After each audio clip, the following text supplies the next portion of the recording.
Salut à tous les astrologues, les astro-amateurs, les astrophiles, les astropros, tous ceux qui aiment l'astro, et les spirinautes. Donc je vais comme d'habitude je remercie d'abord tous ceux qui écoutent de venir passer un petit moment avec moi tous les 15 jours. Comme d'habitude, je vais vous parler de la pleine lune, puisque alternativement je vous parle des pleines lunes et des nouvelles lunes. Celle-là étant, on dit c'est la pleine lune de la Vierge, hein, on dit toujours ça, parce qu'on compte le signe dans lequel est le soleil. En réalité, évidemment, elle a lieu en Poisson. Et c'est un peu là-dessus que je vais partir aujourd'hui pour vous expliquer, comme à chaque fois que je fais les pleines lunes, maintenant, dorénavant, j'ai l'intention de vous donner une espèce de petit cours d'ésotérisme pour montrer en quoi l'astrologie peut vraiment évoluer vers un nouveau paradigme de l'ère du Verseau et fonctionner de manière un peu moins, comment dire, habituelle, scolaire que d'habitude, quoi, avec cette espèce de langage qu'est l'astrologie où on agence des significations entre elles de manière à faire parler un thème. C'est extrêmement intéressant, c'est la base de l'astrologie évidemment, et je la pratique aussi. Mais il y a moyen d'emmener l'astrologie beaucoup plus profondément si on essaye d'interroger ses prémices, d'interroger ses origines. Je ne parle pas d'origine historique, hein, je parle plutôt d'origine, on pourrait dire ontologique, c'est-à-dire comment ça fonctionne réellement et pourquoi ça fonctionne. Ça, il y a beaucoup d'astrologues qui se le posent pas. Bon, ils utilisent l'outil. Au début, comme moi, ils peuvent se dire ah c'est complètement con, et puis essayer de prouver, comme je l'ai essayé de le faire, que c'était faux, que c'était pas scientifique. Puis après, en essayant de faire ça, évidemment, on tombe sur un os, on s'aperçoit qu'effectivement, il y a vraiment un langage secret de l'univers qui est caché comme ça dans le cosmos. Et quand on commence à essayer de le déchiffrer, de percer le code secret, on pourrait dire presque de ce langage de l'univers, ce langage du cosmos, eh ben on est tellement fasciné par la beauté en fait de ce langage, sa profondeur, ce que ça nous dit sur l'être humain, sur son évolution, tout ça, qu'en fait on en oublie parfois de se demander mais d'où c'est venu.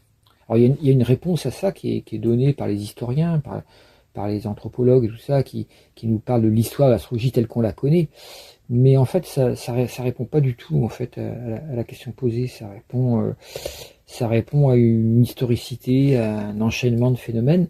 Mais l'astrologie ne vient pas de cette. Enfin, l'histoire de l'astrologie en fait ne révèle pas d'où elle vient en réalité. Elle révèle son historique. C'est comme l'être humain. Si vous racontez votre histoire à quelqu'un, ça va peut-être révéler. Par où vous êtes passé comme épreuve ou comme chance ou comme carrière, etc. Mais ça ne va pas dire qui vous êtes en profondeur. Et on peut se poser la même question par rapport à l'astrologie, qu'est-ce que c'est en profondeur? Donc alors, le signe de la Vierge est assez important puisque, je vous rappelle, alors, les pleines lunes, c'est toujours l'épanouissement, c'est la fleur par rapport à la graine qui est la nouvelle lune. Donc la nouvelle lune, elle a eu lieu le 23 août. Je vous demande de vous reporter, pour ceux qui n'ont pas écouté, à ça pour savoir tout ce qui se passe dans le mois jusqu'au 21 septembre. En tout cas, ce qui est extraordinaire, c'est que cette nouvelle lune avait lieu à 0 degré Vierge et la prochaine, le 21 septembre, elle aura lieu à 29 degrés Vierge. Donc on aura deux nouvelles lunes dans le signe de la Vierge. Et donc cette pleine lune en Vierge est d'autant plus importante qu'on a un signe de la Vierge qui court comme ça presque pendant 2 mois, quoi. Puisque les moments germes sont des moments, même si celle du 21 septembre sera en majorité dans le signe de la Balance, néanmoins, le thème important, c'est toujours celui de la nouvelle lune, là où elle est, quand elle commence, quoi, comme moment germe, et donc on aura 2 mois entiers qui vont être consacrés, on pourrait dire, à la Vierge, même si le deuxième mois sera en majorité en Balance. Donc c'est intéressant de se poser la question de ce que c'est que la Vierge. Alors si on regarde le thème rapidement, parce que c'est pas... Je vous rappelle que c'est le thème de la nouvelle lune qui compte et non pas celui de la pleine lune, mais il est quand même amusant de constater que cette pleine lune a lieu sur l'ascendant de la France. L'ascendant à Paris, ça aura lieu, l'ascendant est à 12 degrés Poisson, là, et la pleine lune en Poisson est à 15 degrés Poisson. Donc il y a une conjonction exacte de la pleine lune, et puis le nœud nord est juste à côté. Alors je vous rappelle que quand les nœuds, le nœud nord, nœud sud, la tête du dragon, la queue du dragon, sont collés à l'axe de la pleine lune, à l'axe soleil-lune, donc, puisque la pleine lune, c'est une opposition du soleil à la lune. En général, on a une éclipse. C'est valable alors là, ça va être une éclipse totale de lune, qui pourra être observée, intensité maximale, donc qui pourra être observée à cette heure-là, donc c'est-à-dire à 20h09 ou 20h10 ce dimanche 7 septembre 2025. Et donc, si on a de la chance, on pourra voir dans le ciel une pleine lune se lever. Alors, au moment même où elle a lieu, elle sera peut-être pas vue, quoi. Mais dans l'est de la France, hein, même dans l'est de l'Europe, elle sera vue en pleine éclipse. Nous, ça sera un peu passé l'éclipse exacte totale, quoi. Parce qu'elle a lieu un peu encore sous l'horizon, quoi. Elle a lieu un peu avant le coucher du soleil, donc elle est encore un peu sous l'horizon. Bon, néanmoins, ça vous donne des bonnes heures pour méditer, puisque je rappelle que quand on médite à la pleine lune, il n'est pas hyper important de méditer au moment même de la pleine lune, puisque la pleine lune dure 3 jours environ, donc vous pouvez méditer la veille, le jour même et le lendemain. Et choisir pour ça les moments de lever du soleil ou de la lune, ou de zénith ou de nadir du soleil et de la lune. Alors là, ça tombe bien, parce que la pleine lune a lieu pratiquement au lever de la lune. Et donc, à 20h09, on a la pleine lune, et peu de temps après, peu de temps après, on a donc le coucher du soleil et le lever de la lune, pratiquement en même temps. Donc, commencez votre méditation. Donc, alors bon, si vous êtes à Nantes, c'est encore un peu avant, mais vous pouvez commencer votre méditation donc, au moment de vers 20, oui c'est ça, vers 20h, puisqu'il a lieu à 20h09, donc un peu avant 20h pour avoir le temps de se poser, de se calmer, et puis essayer de poursuivre la méditation jusqu'à l'heure du coucher du soleil là où vous habitez. Je rappelle, vous trouvez ça facilement sur les applis météo. En général, ils donnent l'heure du lever du coucher du soleil. Donc vous pouvez la voir en précisant bien l'endroit où vous êtes. Vous avez, voilà. Donc pour Paris, par exemple, bon, il faudra attendre une bonne vingtaine de minutes, quoi, pour avoir le lever de la lune, le coucher du soleil. Et là, c'est encore plus fort, quoi. C'est-à-dire, parce que c'est pas le moment exact de la pleine lune qui compte, alors que le moment de la nouvelle lune, c'est le moment exact qui compte, parce que c'est un moment en germe. Pour la pleine lune, c'est plus fort de la pratiquer au moment où il y a ces angularités, c'est-à-dire lever au coucher du soleil ou de la lune, ou zénith ou nadir du coucher de la lune, c'est-à-dire milieu du ciel ou fond du ciel. Voilà, donc ça Alors cette pleine lune est notablement puissante, puisqu'elle crée un grand trigone d'eau, on va dire. Alors vous savez que les trigones d'eau sont très importants pour la spiritualité, pour le travail psychologique sur soi-même, pour les thérapies, pour les découvertes de processus traumatiques ou karmiques ou psychologiques que vous avez à dévoiler et à dépasser. Et donc c'est un moment c'est un bon moment de travail sur soi. C'est d'autant plus fort que cette éclipse a lieu tout près de lune, donc la lune sera rouge, hein, puisque la lumière du soleil passera à travers l'aura, l'atmosphère de la Terre, ce qui la rend rouge, hein, quand le soleil se couche, et on le voit rouge à cause de l'atmosphère de la Terre qui fait dévier la lumière. Et donc cette lumière rouge sera, comme la Terre sera devant la Lune, la lumière incidente directe du soleil qui rend la lune toute blanche disparaîtra pour laisser la place à cette lumière rouge qui est celle de l'atmosphère de la Terre. Donc cette couleur rouge, on appelle ça souvent la pleine lune sanglante. Et il y a beaucoup de croyances anciennes qui veulent dire que bon, bah, elles sont plus particulièrement violentes, sanglantes. Bon, l'être humain, ce que je dis souvent, il n'a pas besoin de la pleine lune pour être sanglant, hein. On le voit avec les guerres actuellement, Netanyahou, Poutine, tout ça. Bon, les bouchées de service la boucherie est toujours ouverte, quoi, pour l'humanité partout. Mais néanmoins, le fait que ce soit une pleine lune très très exacte, hein, puisque il y a carrément éclipse, la lune représentant la sensibilité, le fait qu'elle soit effacée, la sensibilité, pendant le moment même de l'éclipse, peut montrer qu'en fait il y a un danger effectivement de ne pas écouter la sensibilité, quoi. Donc ça ne veut pas dire que je cautionne en fait les croyances que parce qu'elle est rouge il va y avoir du sang qui coule, mais disons que c'est comme c'est très exact. Alors là, l'avantage c'est que c'est moins négatif puisque c'est la Lune est sur le nœud nord. Néanmoins, comme le Soleil du coup est sur le nœud sud, il peut y avoir des remontées karmiques de l'histoire ancienne de l'humanité qui se font et quelque chose à résoudre de cette histoire ancienne. Donc en France, c'est carrément l'ascendant en Poisson. On sait que la France est un pays vierge et balance un petit peu, mais il y a beaucoup de vierges. Et là, on va, avec cette pleine lune qui est sur l'ascendant, quoi, donc qui est sur la personnalité même de la France à ce moment-là, il y a l'idée que la lune représentant le peuple, la démocratie aussi, le peuple et tout ça, il y a un appel au peuple qui se fait. Et on sait que deux jours après, le 9 septembre, il y a un vote de confiance qui a lieu dans le Parlement avec le Bayrou qui veut partir peut-être tout simplement, il en a marre d'être la marionnette de Macron. Enfin bon, il va lui servir de fusible gentiment, quoi.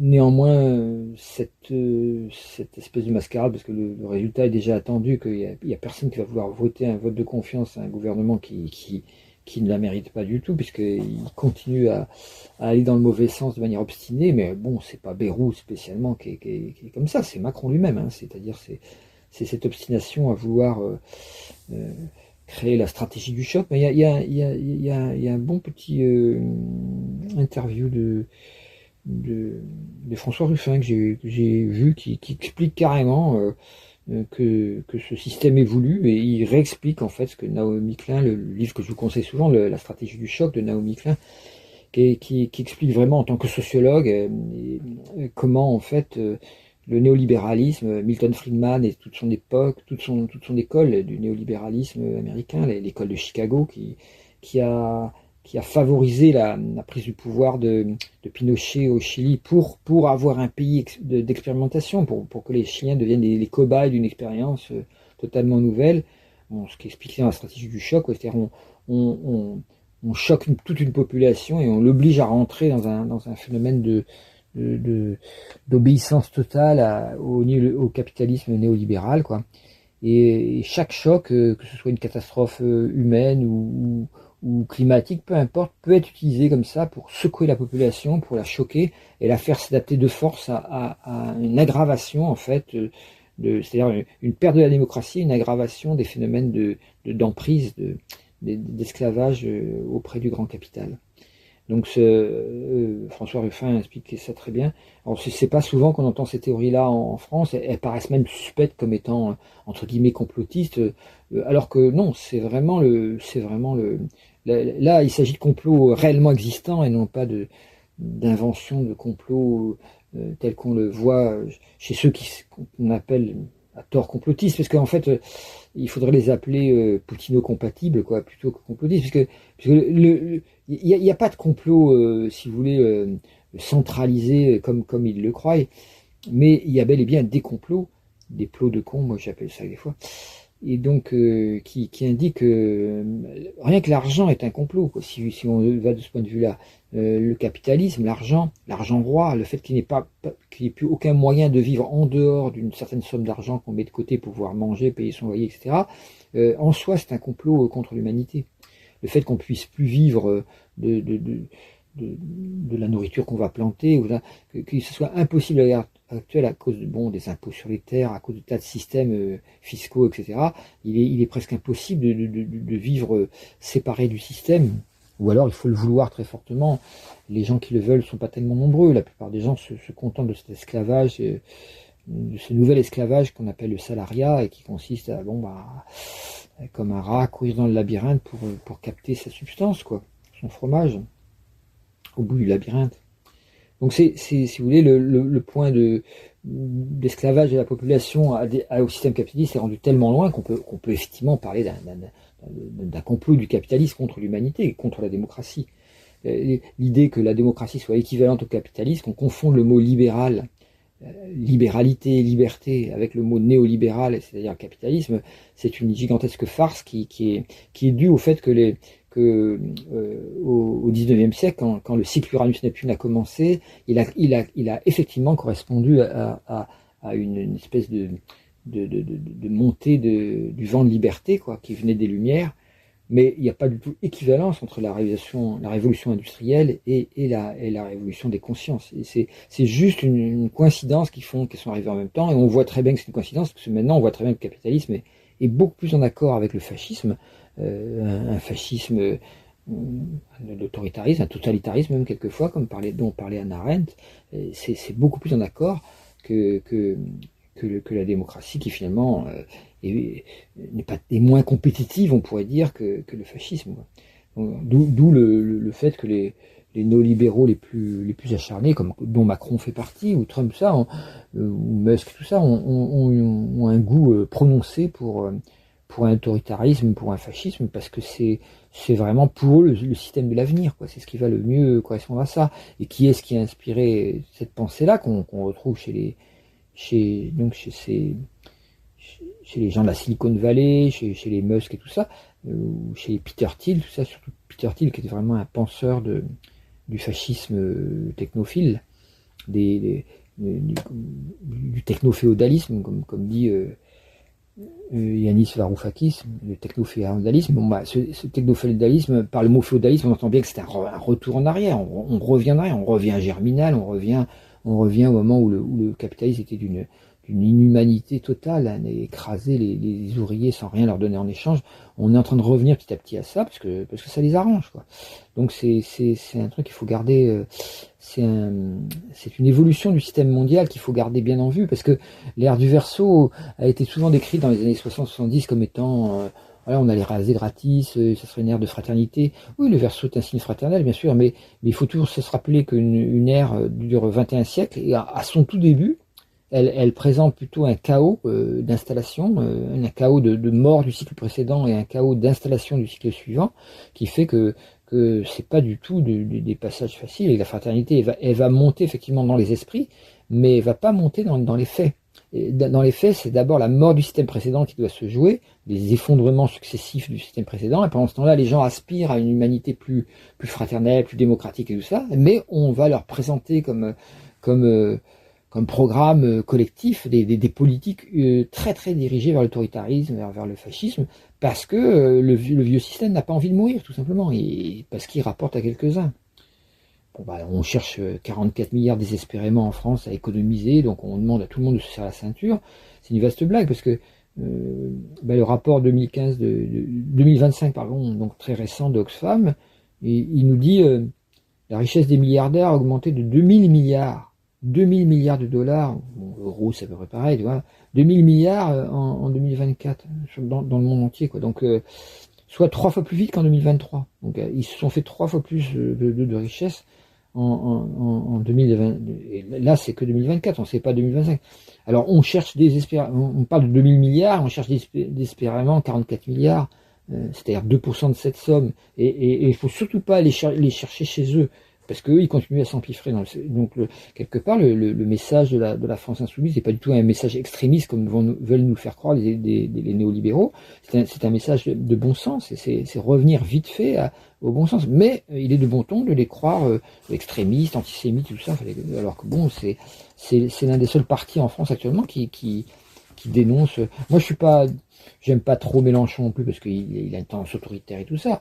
Mais si on prend quels sont les groupes à l'Assemblée nationale en France qui essayent de mettre les pendules à l'heure et dire qu'est-ce qui se passe vraiment en ce moment extrêmement grave, il y a les écologistes et la France insoumise, et tout ça c'est pris pour tous les médias essayent de les faire passer pour des dangereux extrémistes.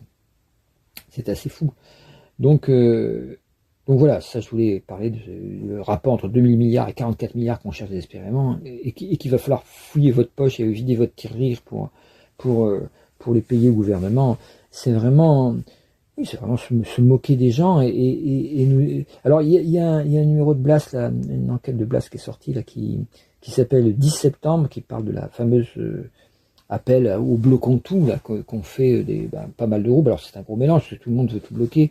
Pour être contre, tout le monde est d'accord. Bon, pour être pour après, c'est très difficile de s'entendre. C'est toujours pareil.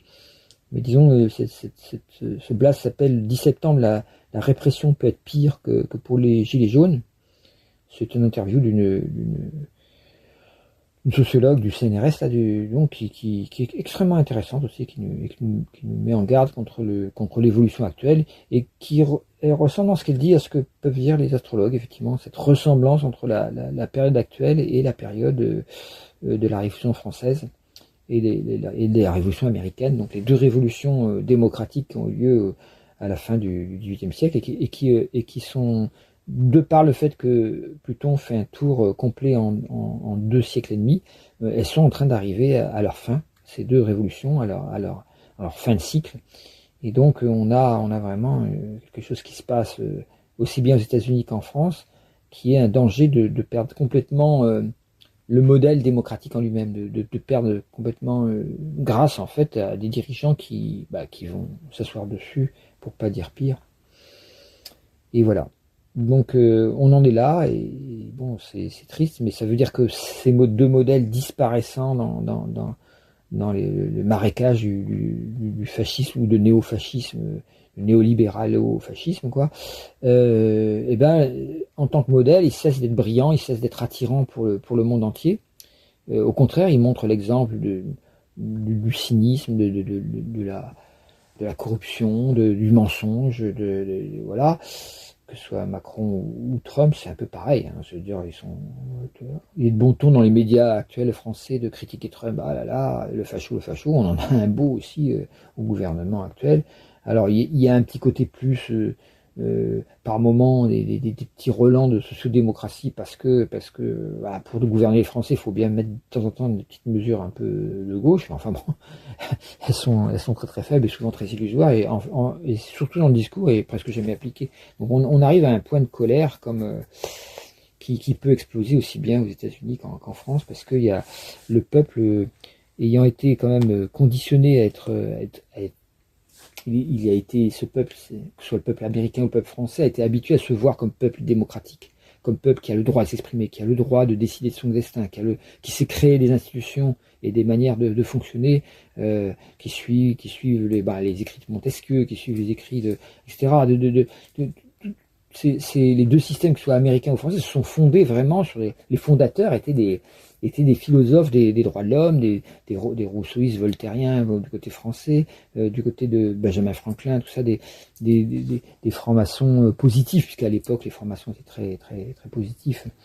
Il n'y avait pas eu justement cette accointance, ce mélange incompatible avec le capitalisme, comme il y a maintenant la franc-maçonnerie, ce qui est tout à fait différent. À l'époque, voilà, Mozart était franc-maçon, tout ça, les révolutionnaires français étaient francs-maçons. C'était une idée d'amener une confiance dans l'être suprême relié à l'humanité, quoi, et non plus relié à une église qui était souvent réactionnaire et toujours du côté des puissants. Donc un peu opposé finalement au message du Christ lui-même. Voilà, donc 8 septembre, vote de confiance pour Macron. Pour Macron, excusez-moi, c'est un lapsus, mais enfin vous m'avez compris, c'est un bon lapsus. Pour François Bayrou, donc, pour ou contre, bon, ça va surtout être contre. Et puis le 10 septembre, il y a ces descentes dans la rue, partout, de gens pour bloquer. Voilà, donc qu'est-ce qu'on peut penser de ça? Si on regarde le thème de la pleine lune, on voit qu'effectivement, il va se passer en France quelque chose de mise en valeur du peuple, puisque la lune, ça représente le peuple, ça représente les femmes, le peuple, les enfants, tout ce qui va un peu être vu comme faible par rapport aux puissants, quoi. Les femmes par rapport aux hommes, les enfants par rapport aux adultes, le peuple par rapport aux dominants. Et pourtant, là, dans ce thème, c'est bien la lune qui est l'ascendant. Donc c'est le peuple qui est mis en valeur. Dans le signe du poisson, il y a l'idée de compassion, de justice, voilà, qui est mise en valeur. Et le nœud nord en poisson dit, il faut se poser la question de quel sens profond, spirituel on donne à l'évolution des sociétés.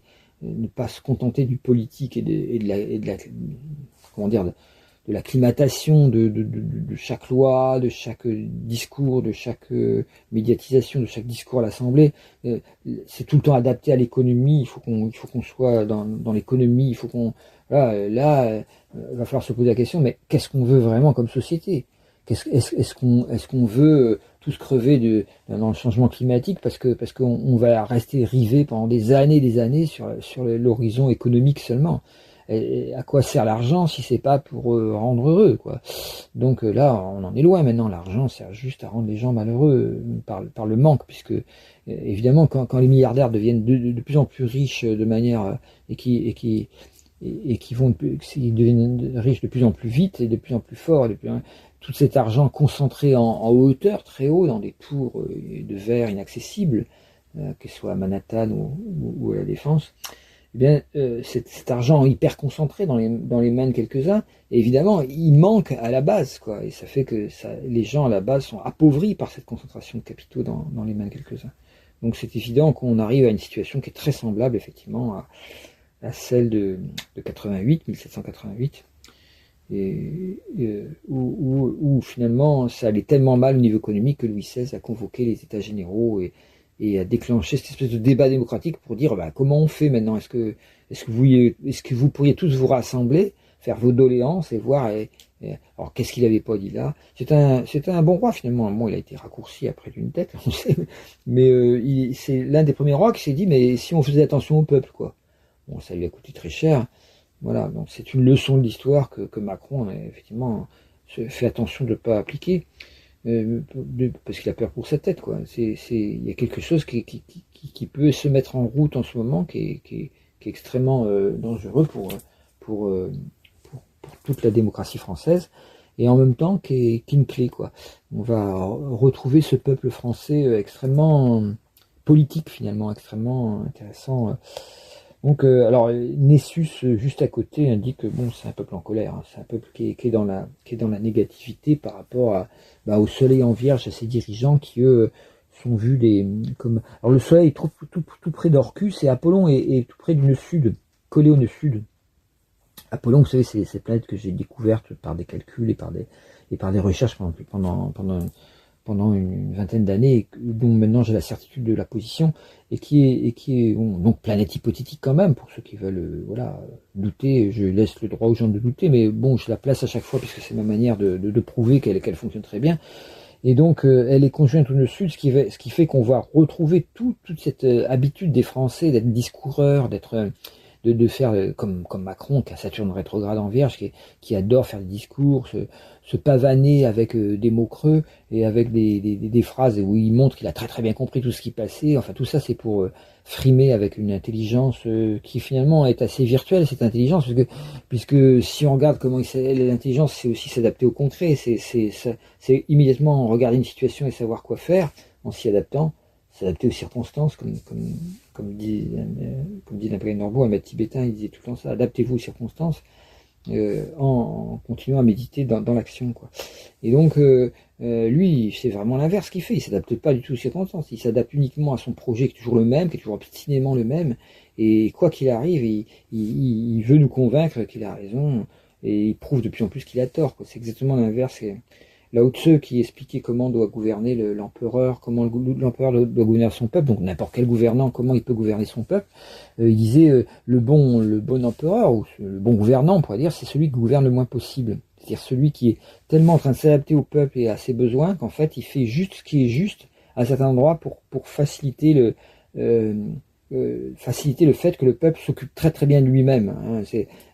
Qui c'est qui produit les richesses, c'est pas ces multimilliardaires qui croient être au centre de tout, qui sont en fait des parasites fixés qui pompent le sang en fait de la nation, le sang qui est le travail en fait, le travail des gens qui produisent des richesses, et c'est eux qui sont la force d'un peuple, c'est pas du tout ces gouvernants ni ces lobbies ni ces grands capitalistes qui se mettent au centre en disant si j'étais pas là, cette entreprise n'existerait pas. Si, elle existerait, sauf que ça serait une scope où tout le monde serait payé de manière juste, et il n'y aurait pas cette injustice et ces licenciements abusifs, enfin, tout ce qui fait la beauté du capitalisme. Alors, si on regarde le trigone de cette pleine lune, on voit ça recoupe le grand trigone de la Lune à Jupiter, Jupiter qui est conjoint à Proserpine en Cancer. Donc là, il y a le besoin de tout le monde d'être riche, d'être heureux et d'avoir le cœur ouvert. On va retrouver Saturne vient de rentrer en Poisson en reculant pour 6 mois. Donc ça nous dit, alors qu'en Bélier, Saturne est assez violent, assez autoritaire. Tout d'un coup, on revient en Poisson, qui est un peu un signe, on pourrait dire presque de gauche, parce que la gauche c'est un peu le côté du cœur, voilà, et puis la droite c'est le côté voilà, de la main qui agit, quoi. Donc on pourrait dire les acteurs autoritaires d'un côté, et puis ceux qui veulent que la société s'équilibre et s'harmonise par la, par la, je dirais la redistribution sociale, tout simplement, hein, que ce soit tous les droits sociaux, les services publics, tout ça. Voilà, ça va être remis en avant très fort. Lune Jupiter, le peuple veut, Lune Trigone Jupiter, il veut vivre heureux, il veut pas simplement bosser comme un cinglé pour rien, quoi. Alors évidemment, c'est le crin-crin, c'est le violon de tout l'extrême droite. Ah oui, les braves gens qui bossent, tout ça, et puis mais eux, quand ils votent à l'Assemblée ou nationale, ou quand ils votent à l'Assemblée européenne, c'est tout le temps pour faire des lois qui sont pour les plus riches. Donc ils sont rigolos, ils ont un très beau langage, mais ils font tout le temps l'inverse. Donc les seuls qui défendent le peuple, c'est ceux qui ont toujours été du côté du peuple, non pas l'extrême droite évidemment, mais ceux qui se sont battus pour les droits sociaux. Alors bon, il y a beaucoup de gens en ce moment, la gauche, on peut dire, n'est pas très unie, et là elle peut se réunir à nouveau, parce que ce Saturne en Poisson, cette Lune en Poisson, ce nœud nord en Poisson, fait que on va se poser à nouveau la question du comment vivre ensemble, quoi. C'est quand même la grande question, parce que si c'est simplement pour faire du fric et qu'il soit déversé qui ruisselle dans la poche des mêmes, et qui ruisselle jamais de haut en bas comme on nous l'a fait croire, mais plutôt de bas en haut, et on veut encore augmenter ça, évidemment. Alors, il y a un trigone quand même avec une crise énorme, puisque Posidon, Lune Noire, Amor, Junon, Vesta sont en maison 8 en Scorpion. Le trigone se ferme là-dessus, ce qui fait qu'il y a une crise quand même. Ça crée une crise de mécontentement. C'est une crise d'association presque. C'est comme si la manière dont les gens se relient d'habitude s'est remis en question à nouveau, quoi. Les alliances vont tomber, d'autres vont se créer. C'est le remue-ménage, parce que là on va vouloir s'adapter à ce peuple qui à nouveau s'exprime. Et on va vouloir trouver de nouvelles alliances en disant oui, nous aussi, comme les syndicats qui sont jamais très chauds pour déclencher des mouvements révolutionnaires ou de révolte. Puis dès que ces mouvements ont lieu, ils se disent oui, nous aussi on en est, oui, bien sûr. En mai 68, les syndicats étaient contre, hein, puis tout d'un coup, après ils étaient tous pour, parce que oui, ils ont suivi le mouvement. Hein. Mitterrand s'est même proposé très très bénévolement pour devenir le nouveau président à la place de Gaulle. Enfin, c'était rigolo, mais voilà, les politiciens montent dans le train en marche, je jure, mais c'est pas eux qui créent les révolutions ni les révoltes, c'est le peuple qui en a marre, quoi. Donc là, on voit ce mécontentement qui va créer de nouvelles alliances, des nouveaux. Donc, ça sera aux gens de savoir rester vigilants par rapport aux récupérations habituelles qui ont lieu dans ces cas-là. En tout cas, le soleil en Vierge, accompagné du nœud sud et de Apollon, montre le côté moralisateur, le langage, les discours, auxquels on ne croit plus du tout, parce que Macron, à chaque fois, il décrit les phénomènes avec une explication extrêmement satisfaisante, comme s'il lisait un prompteur ou fait par une intelligence artificielle, et qui décrit, oui, c'est logique, c'est comme ça qu'il faut penser la situation, mais il n'en fait jamais rien. Au contraire, il agit en sens inverse pour favoriser ce néolibéralisme. Donc on est en phase de crise ça va vers une telle démonétisation des discours que les gens en viennent à ne plus penser même que la parole puisse avoir une valeur, ce qui est très grave, parce que c'est le propre de l'être humain justement d'avoir une parole. Alors on va parler un petit peu justement de la Vierge, c'est quoi bon, ça peut être cette connerie-là. Je viens d'écouter Zoom Zen, une émission d'humour là sur France Inter, celle du 5 septembre, où il a invité quelqu'un qui parlait de la psychologie de la connerie. Donc j'ai trouvé ça intéressant comme sujet, parce qu'on est toujours le compte de quelqu'un d'autre. Et donc, mais c'est très d'actualité, hein, cette histoire de la connerie, parce qu'on nage vraiment dedans, à tous les niveaux. Et donc, quand vous voyez les Retailleau, les Bardella, Bolloré, Bernard, vous remarquez tous ces B, Bayrou, Bardella, Bolloré, Bernard Arnault. C'est le B, c'est une lettre lunaire. Et évidemment, c'est le bordel, quoi. C'est-à-dire qu'en fait, c'est la fameuse trinité qui remplace celle de amour, énergie, conscience. C'est les 3 B, quoi. Bouffe, baise, Alors on pourrait rajouter bidoche, boire, bouffer, baiser, et puis voilà, on pourrait rajouter la bidoche. Il y a beaucoup de mots en B qu'on peut rajouter, hein, voilà, le bordel, voilà. Et donc c'est un peu, ça montre que la connerie c'est ça, c'est un peu cette lourdeur un peu lunaire. Qui fait que quand on voit Bérou, on voit bien voilà, qu'il est nourri au foie gras, quoi. Il y a quelque chose d'un peu lourd, extrêmement pesant, extrêmement presque avec un mental presque arriéré, quoi. J'ai envie de dire presque un mental presque branché sur une espèce des vieux archaïsmes politiques, quoi. Enfin voilà, c'est sûr que c'est assez déplaisant pour les Français d'être dirigés par des gens comme ça. Voilà.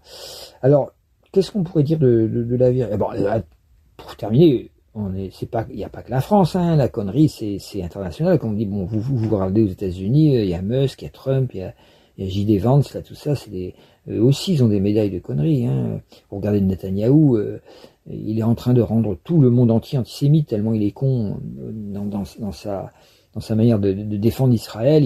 Il est en train et en plus, il est antisémite lui-même, puisque je rappelle, les Palestiniens sont des sémites. Et donc, c'est les Juifs qui sont pas partis d'Israël, qui sont restés là, ça s'appelle les Palestiniens. Donc, il est en train de détruire une partie de son propre peuple avec des prétextes. En fait, c'est pas du tout une guerre de peuple contre peuple, c'est une guerre du fascisme contre d'un fascisme colonial, avec un apartheid, contre un peuple complètement nié, quoi, avec un génocide à la clé, comme ils l'ont été eux-mêmes par les nazis. Dans le ghetto de Varsovie. Ils pratiquent sur Gaza la même chose que le ghetto de Varsovie. C'est étonnant le manque de...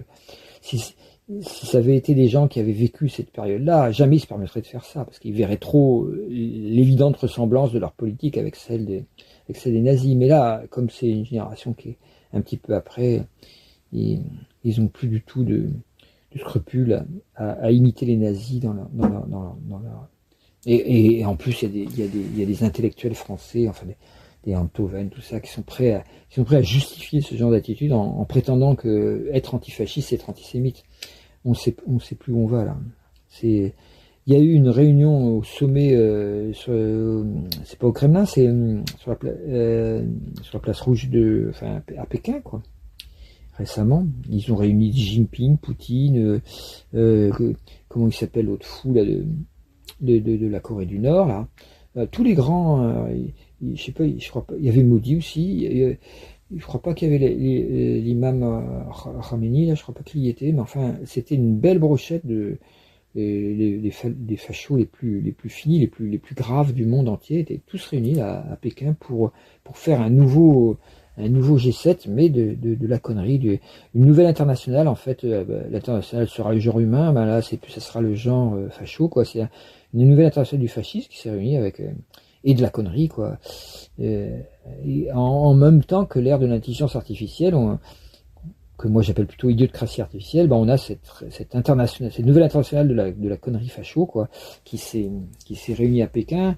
Et qui est la suite de mes interprétations que je vous ai données sur les 4 cavaliers de l'Apocalypse, ou le 5e cavalier, et Poutine lui-même, qui a secrété pendant 25 ans déjà, depuis un quart de siècle, il secrète cette nouvelle vision d'une nouvelle humanité qui serait commandée par le fascisme et non plus par la démocratie, et qui a semé ses idées partout dans le monde, au point de faire semblant d'être un libérateur des peuples qui ont été opprimés ou écrasés par le capitalisme américain, tout simplement. Donc, c'est à la fois un grand capitaliste, Poutine, puisqu'il ne doit son poste qu'aux oligarques et tout ça, et lui-même est extrêmement riche, et il puise dans la caisse comme fait Trump, quoi. Mais il fait croire qu'il est là pour venir libérer les peuples qui ont été sous le joug américain. Alors évidemment, il y a des gens qui sont assez bêtes pour croire ça et pour ne pas regarder les faits en face. Alors quand je dis ça, évidemment, je suis classé pro-CIA, évidemment, puisque si tu critiques pas que les États-Unis, tu critiques aussi Poutine, donc forcément c'est que tu es pour la CIA.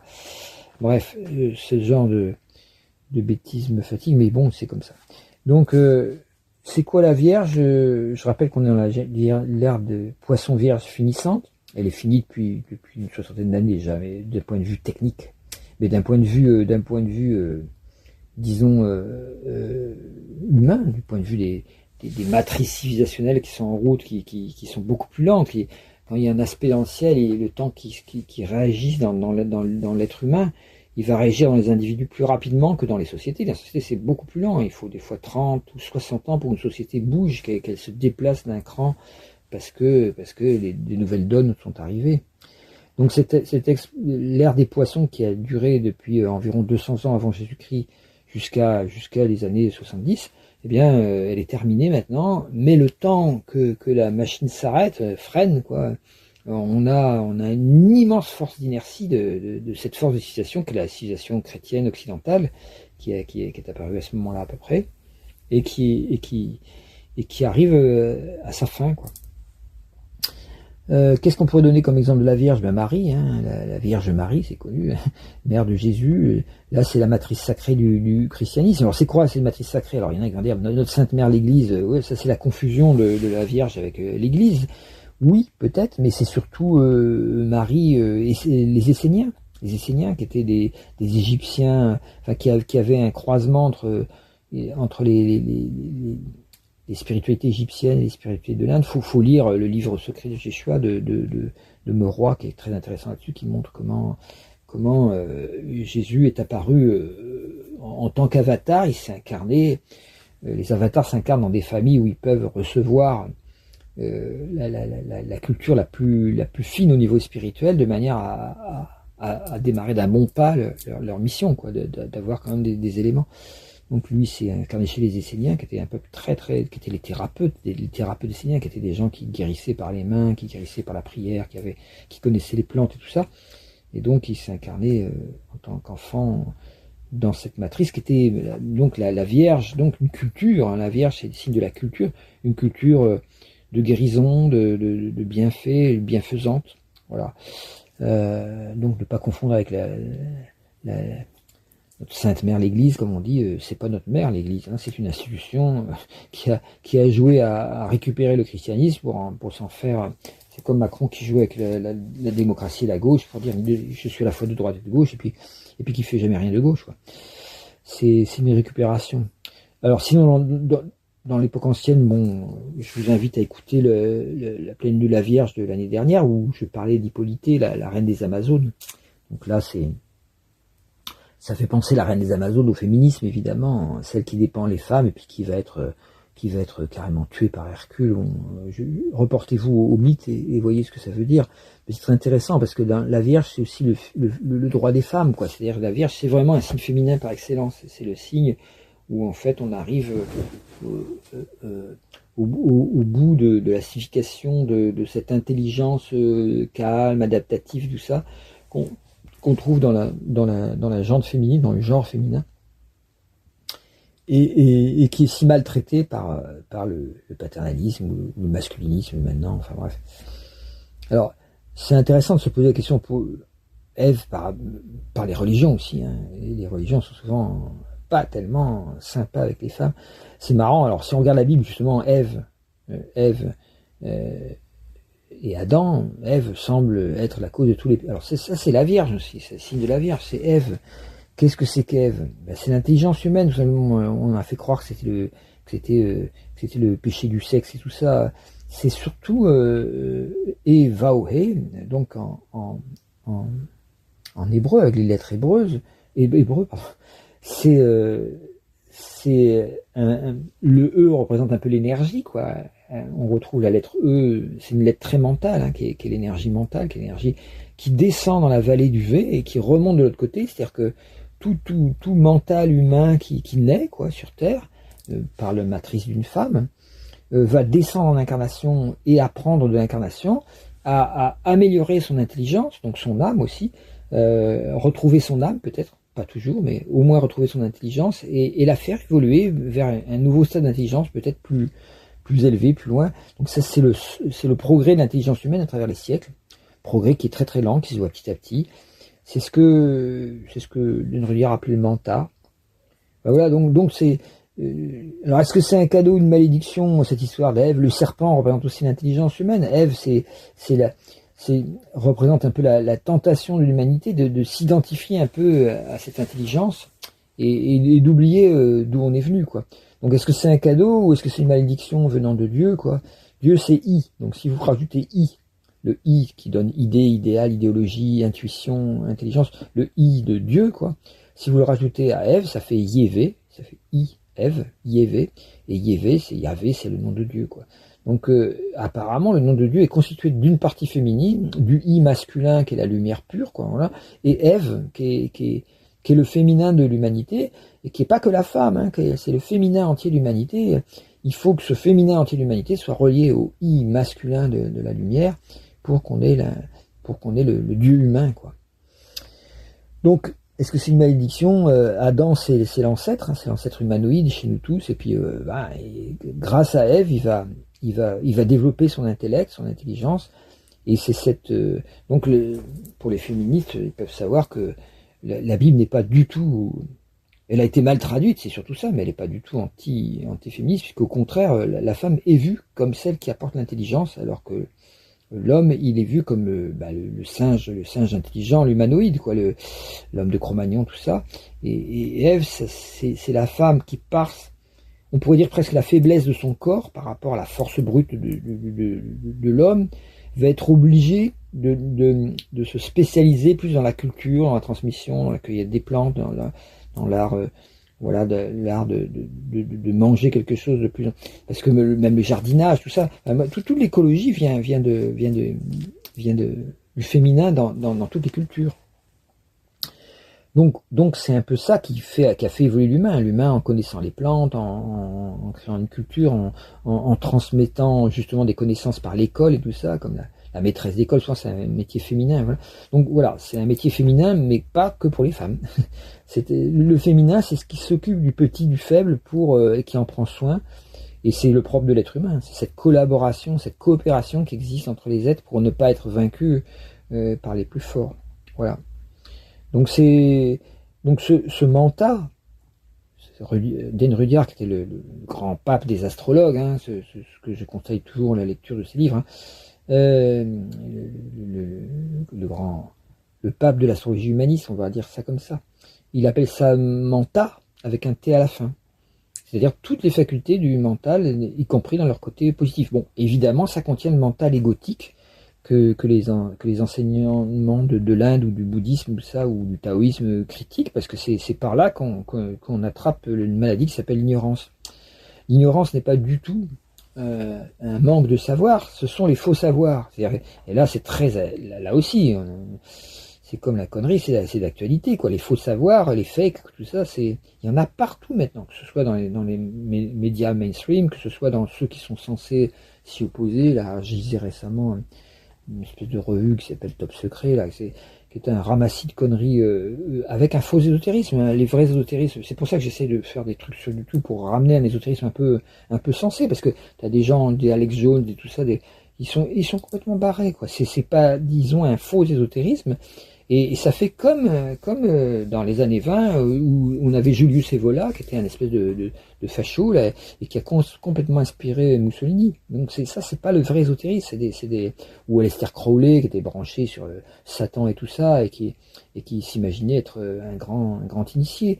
Faut faire gaffe à ces mélanges entre ésotérisme et énergie noire qui sont très très à la mode en ce moment, quoi, et qui fleurissent dans les milieux, les milieux poutiniens, les milieux justement dits complotistes, mais qui sont pas en train de révéler la cause du vrai complot, qui est ce complot de l'argent contre l'humain, mais qui voient des complots qui sont inventés de toutes pièces, quoi, express, qui sont des espèces de caricature de ce qu'est l'humanité. Alors c'est plus simple à comprendre, évidemment, là on va tout de suite à l'essentiel, c'est simple à comprendre, tout le monde est content, et hop, on a désigné les coupables, et comme ça on a l'impression on a un éventuel bouc émissaire. Bon, le résultat c'est que le bouc émissaire c'est jamais le vrai coupable, c'est-à-dire les grands de ce monde, ça va être l'arabe, ça va être l'étranger, ça va être le black, ça va être ou la femme, ou le transgenre, enfin tout, dès qu'on est plus on est faible, plus on est minoritaire, plus ça va être sur qui on va pouvoir taper, quoi. Être fort avec les faibles et être faible avec les forts, c'est un peu la définition du fascisme. Voilà, donc c'est l'ignorance au sens faux savoir, avidiaque, on dit en sanskrit, c'est-à-dire ouais, un manque de sagesse, quoi. Et c'est dû à ce mental égotique, c'est-à-dire il y a une auto-hypnose, je le dis toujours, il y a une auto-hypnose égotique, qu'on peut appeler le bug humain, c'est le bouquin de David Boller, là, le bug humain qu'il faut absolument lire. Cette auto-hypnose égotique qui fait que on se réfère automatiquement à soi-même pour tout, à ses propres opinions, et on ne voit pas ses propres opinions. On n'a aucun recul par rapport à ce qu'on pense, ce qui fait qu'on se dit, bah oui, j'ai raison, hein, j'ai pas raison, bah si, bien sûr j'ai raison puisque je le pense. Je le pense, donc c'est bien la preuve que j'ai raison, enfin. Donc il y a une espèce de boucle comme ça, et l'intelligence artificielle ou les algorithmes de Google et tout ça reproduisent ces boucles. Ces boucles, c'est cette espèce d'auto persuasion qu'on se fait à soi-même qu'on a raison parce qu'on pense quelque chose et que donc comme mon mental le pense, c'est que c'est vrai. Et ça, c'est vraiment le bug humain, quoi. C'est quelque chose qui... Alors, qu'est-ce que c'est que la raison? La Vierge, c'est la raison, si c'est la rationalité. Or, maintenant, où on en est où? Ben, avec l'ignorance, on confond la rationalité avec le rationalisme. C'est-à-dire, Descartes est tellement rendu en bout de cycle, au bout de 500 ans, le je pense donc je suis qui a donné beaucoup de conneries, puisque si on détruit la Terre, c'est un peu à cause de l'histoire du corps-machine, à cause de l'objectivation de tout le vivant comme étant uniquement des machines cellulaires, des machines biologiques ou matérialistes. Et ça fait que, bon, bah, à ce moment-là, on peut effectivement détruire tout autour de soi, puisque on est par son intelligence, on est le roi, quoi. Et non, mais je pense donc je suis, c'est une grosse connerie. Il faudrait dire je suis, donc j'existe. Le je suis, l'être, quand on prend conscience de l'être, on s'aperçoit qu'on est dans un corps, dans un mental, dans des sensations, tout ça, c'est ce que font les yogis, ils prennent conscience en méditation. Dans le je suis, on prend conscience, on voit l'être qui existe. Exister, c'est exister, c'est sortir de l'être. Sortir de l'être. Donc en fait, je suis donc, en tant qu'humain, j'existe dans un corps, dans une histoire, donc je suis dans un personnage. Et comme je suis dans un personnage, donc j'existe, donc je pense. C'est parce que je suis dans un personnage que je pense. Et donc je pense, donc je suis plus. À partir du moment où je pense, je cesse d'être, parce que la pensée m'entraîne à m'identifier à toutes les histoires du personnage. Donc ça, c'est ce que... Suivez les enseignements de Mooji, vous tapez méditation avec Mooji en français sur internet et vous aurez des tas de méditations qui vous apprennent à voir, à retourner dans le je suis, justement, le vrai je suis. Donc c'est je suis, donc je ne pense pas, qu'il faudrait dire. Voilà, donc ce rationalisme, c'est un peu tous les faits qui sont omniprésents partout, que dans tous les domaines, surtout dans le monde virtuel, ils viennent un peu de ce mental hors sol qui a été créé par notre ami Descartes, qui est le français de pure souche, vierge. Dans Descartes, vous avez Cérès dedans, dans les lettres, vous trouvez Cérès, qui est la planète de la Vierge. Voilà, c'est un mental hors sol, parce que c'est un mental qui a plus de terre. Autant à l'époque de Descartes, il s'appuyait sur une expérience vraiment bien décrite. Là, maintenant, on n'a plus de terre, on n'a plus des discours, le monde virtuel, de l'internet, et des discours qui sont liés. Le mélange de l'ère du Verseau avec la Vierge fait un mélange complètement... Ça crée le scientisme, quoi, qui est une trahison de la vraie science. Voilà, alors je vous ai mis en exergue un petit peu... Qu'est-ce que je voulais dire pour terminer là? Oui, sur la crise de la France, je voulais aussi dire que on est rendu à un stade proserpinien. Si on regarde la naissance de la nation française avec la prise de la Bastille, et qu'on fait le thème avec la part du monde, qui est mon système pour monter le thème, on s'aperçoit qu'on est arrivé à l'heure proserpinienne, au fond du ciel, et que donc on a un renouvellement qui doit se faire dans la conscience collective de la France, des raisons pour lesquelles on avait ressenti avec le cœur, avec les cœurs conjoints, en solidarité, on avait ressenti le besoin de changer complètement de système. C'est ce qui s'est passé avec le serment du jeu de paume, comme ça, c'était une union des cœurs, une espèce de... Il y avait eu un tel enthousiasme à rédiger les doléances et dire un roi qui demande à son peuple, mais qu'est-ce que vous voulez, qu'est-ce que vous êtes prêt, qu'est-ce que vous avez envie de vivre, évidemment, fallait pas demander ça à un peuple écrasé dans la misère et tout ça. Ils se sont mis à dire ce qu'ils avaient vraiment envie de vivre, et tous les êtres humains ont en commun de vouloir vivre heureux et en bonne santé, et avec une richesse qui lui permet de se nourrir, d'éduquer ses enfants, enfin bref, ouais, une vie.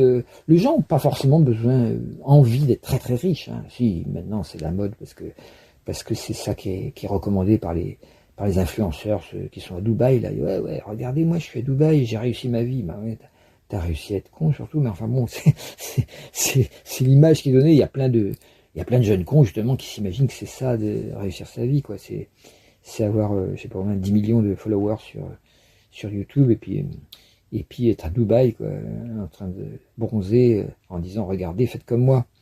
Bref.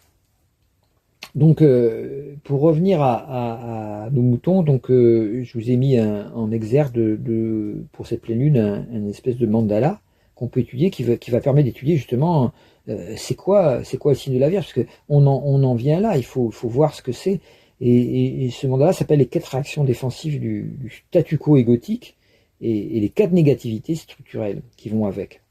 Et ça fait 8 orientations qui vont faire face au processus thérapeutique d'évolution, d'évolution naturelle, d'évolution psychologique, d'évolution sociétale ou d'évolution spirituelle. Il y a 4 évolutions différentes qui sont les quatre matrices, si vous voulez, de l'humanité. Et si on place un cercle en mettant en haut l'extérieur, on va vers l'extérieur, en bas l'intériorité. Donc l'extérieur, c'est la participation au monde social, au collectif. L'intérieur, c'est l'individu qui est sujet lui-même, qui se ressent lui-même, et avec son histoire et la manière dont il a été éduqué, c'est comment il se ressent lui-même. Et puis du côté gauche, vous voyez là, vous avez la flèche qui représente un peu l'ascendant, qui représente le côté qui est actif, où le moi se déclenche sous forme d'action. Et l'autre côté, en face à droite, la petite flèche qui ressemble un petit peu à une main ouverte. C'est le côté donc plutôt vers l'ouest qui va représenter le côté où on rencontre l'autre de manière spécifique, c'est-à-dire où on pourrait appeler ça le non-moi, c'est-à-dire qu'est-ce qui dérange mon moi quand je rencontre l'autre et qui le complémentarise, dans ce cas-là c'est le couple, ou qui le transforme en conflit, dans ce cas-là c'est l'ennemi, c'est le conflit en général, quoi. Voilà, donc si vous rappelez de cette orientation-là, vous voyez bien que le feu est en haut à gauche, l'air en haut à droite. Alors, le feu, parce que c'est un mélange d'extérieur et d'action. En haut à droite, c'est l'air, parce que c'est un mélange d'extérieur, mais de relation à l'autre. La terre est en bas à gauche, puisque c'est un mélange d'action et d'intériorisation, c'est-à-dire c'est l'action, c'est le travail, c'est ce qu'on fait, c'est la terre, quoi, c'est ce qui fait qu'on est en contact à l'intérieur de soi-même avec ses propres dons, ses propres acquis, ses propres capacités. Et puis du côté du fond du ciel, mais relié au descendant, c'est-à-dire en bas à droite, vous avez l'eau, c'est-à-dire l'intériorité mélangée avec le relationnel, puisque l'eau, c'est les sentiments, et c'est là où on est relié aux autres de manière ressentie, de manière intuitive, de manière sentimentale ou émotive. Donc vous voyez, feu, air, terre, eau, vous avez ces 4 éléments qui sont... C'est le mandala de base. C'est toujours de celui-là que je pars pour vous parler d'ésotérisme, parce que ce mandala est très très peu, pas assez étudié, parce qu'on se met à faire l'astrologie, puis tout de suite on veut voir les aspects et voir les comparaisons de thèmes. Ah, j'ai mon Vénus sur ton Mars, ah oui c'est merveilleux, donc voilà, l'être humain c'est normal, il cherche un peu ça, quoi, il cherche à vouloir utiliser l'astro pour le mettre au service de son propre ego, alors qu'en fait l'astro, son vrai but c'est au contraire nous arracher à l'illusion énorme, à l'ignorance profonde qu'est notre ego, cette espèce d'auto-hypnose qu'on a de croire avoir raison et de ne pas entendre l'autre, de ne pas entendre ce qui est dit. Et donc, comment fonctionne cet ego? C'est ça la grande question, parce que si l'astro nous aide pas à démasquer l'ego en nous, ça sert pas à grand chose. Le fait que votre Vénus passe sur votre Saturne natale, enfin peu importe, tout ça c'est très anecdotique en fait, bien que ce soit ce que demandent les gens souvent à l'astro. Ouais, j'ai telle décision à prendre, est-ce que ça va marcher? Bien sûr, ça sert à ça l'astro, et je ne le nie pas en disant ça, mais ça sert sûrement pas seulement à ça, ça a une vertu beaucoup plus haute, ce qui est de vous avec la méditation, l'astro, c'est les deux seules disciplines, on va dire, qui vous amènent, qui peuvent vraiment vous ramener au centre de vous-même. L'une en allant directement vers l'être, c'est la méditation, l'autre en allant vers le décryptage en fait du personnage. D'où vient le personnage, comment il a été fabriqué et comment en fait ce personnage est une histoire qu'on peut dépasser en comprenant mieux d'où ça vient et comment. Donc c'est l'aspect un peu spirituel d'un côté et psychologique de l'autre. Et à mon avis, pour avoir été thérapeute comme ça pendant des années, il faut surtout pas séparer les deux. Il n'est pas question de séparer le spirituel du psychologique, parce que surtout en Occident, où la plupart des gens n'ont pas dépassé les problèmes papa-maman, la plupart des gens reproduisent dans le couple et avec leurs enfants exactement ce qu'ils ont, ou à l'inverse, ou en ressemblance ce qu'ils ont vécu avec leurs propres parents. Parce que c'est pas dépassé, c'est pas vu. Et donc les traumas se retransmettent de mère en fille et de père en fille. Bref, c'est une catastrophe collective, un peu, que la reproduction humaine est un peu une catastrophe collective, parce que tant que vous n'avez pas nettoyé votre ego, il faudrait quelque part pas se reproduire et faire des enfants. Évidemment, il y en a qui pourraient me répondre, bah à ce moment-là, on serait vite dépeuplé. Effectivement, il n'y aurait plus grand monde. Mais ce que je veux dire par là, c'est que plutôt de renoncer à faire des enfants, il faut absolument mettre en priorité le fait de se guérir de son ego, de faire des thérapies très très tôt. Parce que plus elles sont faites tôt, plus elles sont faciles à faire. Moi, je vois maintenant des gens qui sont adolescents jusqu'à l'âge des fois de 40 ans, et c'est effrayant, parce qu'ils commencent leur thérapie beaucoup plus tard, et même ils sont incapables de s'investir vraiment profondément dedans, parce qu'il n'y a pas eu ce réflexe très très tôt de se dire, attends, si je continue comme ça, je vais me viander complètement dans ma vie, quoi. C'est pas la peine de garder une névrose au chaud en soi en s'imaginant qu'on va malgré tout être heureux. Bah non, ça marche pas. Alors, s'il faut attendre d'en faire la preuve, bah oui, allez-y, faites-la, et puis 15 ans après, on revient la queue entre les jambes. Ah oui, finalement, j'aurais peut-être faire une thérapie. Finalement, ça m'intéresse ce que tu me proposais. Oui, des fois, c'est un peu tard, quoi. Il y a une rapidité d'évolution qui est à avoir pour pas être pris dans la masse de l'égrégore collectif humain qui a tendance à évoluer très très très très doucement, un tout petit peu, mais très très doucement. On peut remarquer que les nouvelles générations par rapport à les générations il y a un siècle par exemple sont beaucoup plus sensibles, beaucoup plus capables de comprendre la souffrance humaine, beaucoup plus capables, bon, en capacité, hein, mais après, est-ce que ces capacités sont actualisées? Pas toujours, parce que évidemment le système capitaliste s'améliore lui aussi, et donc il améliore aussi les lavages de cerveau, il améliore les abus, il améliore la corruption également, il la rend plus complexe, plus difficile à repérer, et donc c'est un peu compliqué de dire que tout ça s'améliore, quoi. La seule amélioration, c'est celle que vous offrez à vous-même en rentrant d'un côté, du côté thérapeutique, en rentrant dans la compréhension profonde de comment vous fonctionnez psychologiquement, de manière à pas être dupe de son propre fonctionnement psychologique, parce que sinon, bah, on est comme un esclave de la vie, quoi. On voit pas qu'on reproduit un système sans s'en rendre compte. Pour ça, l'astro le démontre très aisément. Vous pouvez souvent, quand j'ai fait le thème à les gens, je leur dis, bon voilà, il y a ça qui s'est passé à tel âge. Je dis, ah, comment vous savez ça? C'est extraordinaire, c'est de la voyance. Non, c'est pas de la voyance, c'est marqué. Les rendez-vous les rendez-vous dans le temps sont indiqués très très clairement par les progressions. On fait des progressions secondaires, et donc vous avez les rendez-vous dans le temps qui sont très très bien marqués, où vous faites aussi les lunaisons, ce que Dan Rudy a recommandé, de faire les lunaisons progressées, quoi. Et là aussi, vous avez des périodes de 30 ans de vie qui marquent vraiment, voilà, toute votre vie, quoi. Bon, quand on a dit ça, on n'a rien dit, parce que qu'est-ce qui fait que vous évoluez? C'est pas cette scansion du temps qui est donnée par l'astrologie qui fait que vous évoluez. C'est parce que vous prenez conscience de qui vous êtes et vous devenez de plus en plus conscient. Et donc, il y a un cercle qui est le thème, dans lequel vous tournez en rond. Et en même temps, il y a une spirale, parce qu'il y a un axe vertical qui passe par le centre du thème et qui monte vers le haut. Ça, c'est l'aspect invisible dans le thème, parce qu'on le dessine sur une feuille de papier en 2 dimensions, évidemment.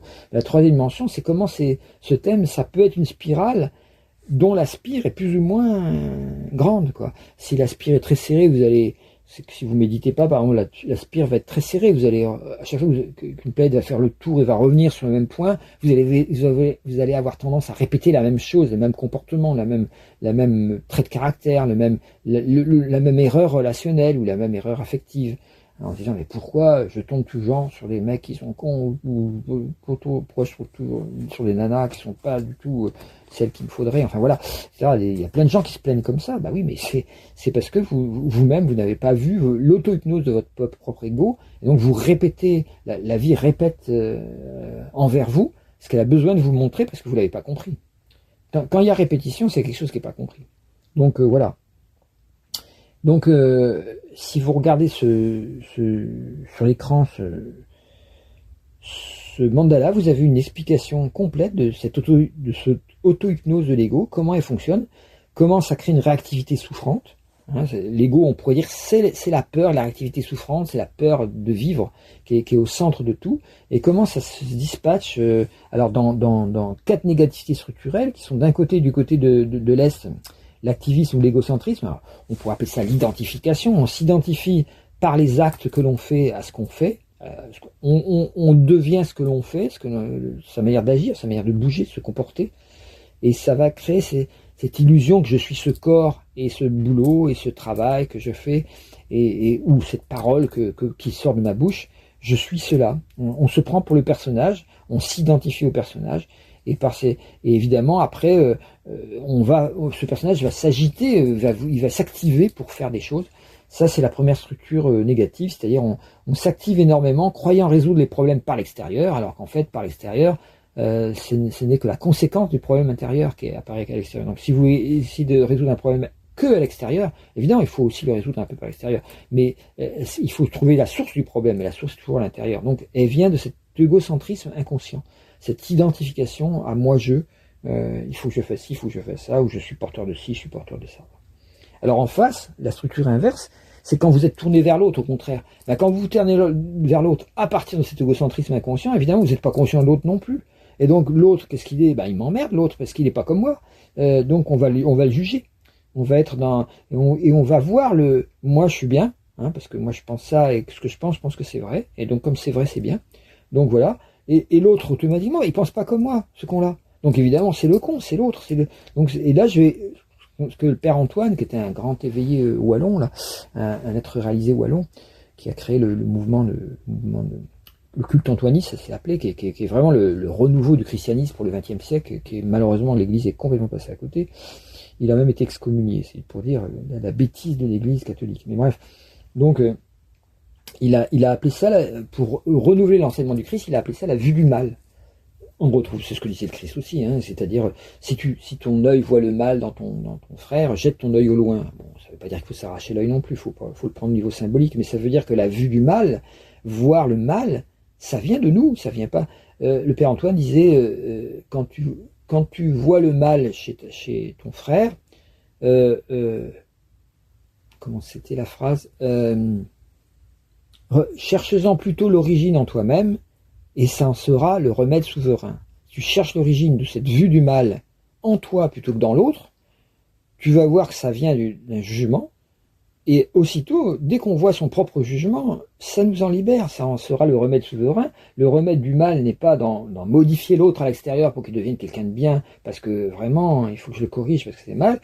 Ce que fait toute la structure occidentale, catholique ou protestante est entièrement occupée par cette moraline. C'est ce que Nietzsche avait appelé la moraline, c'est-à-dire une espèce de substance, de drogue dangereuse, de drogue dure, qui est utilisée par les Trump, les Poutine, tout ça. Ils sont tous en train de prétendre être reliés au Christ, alors qu'ils en sont très très loin.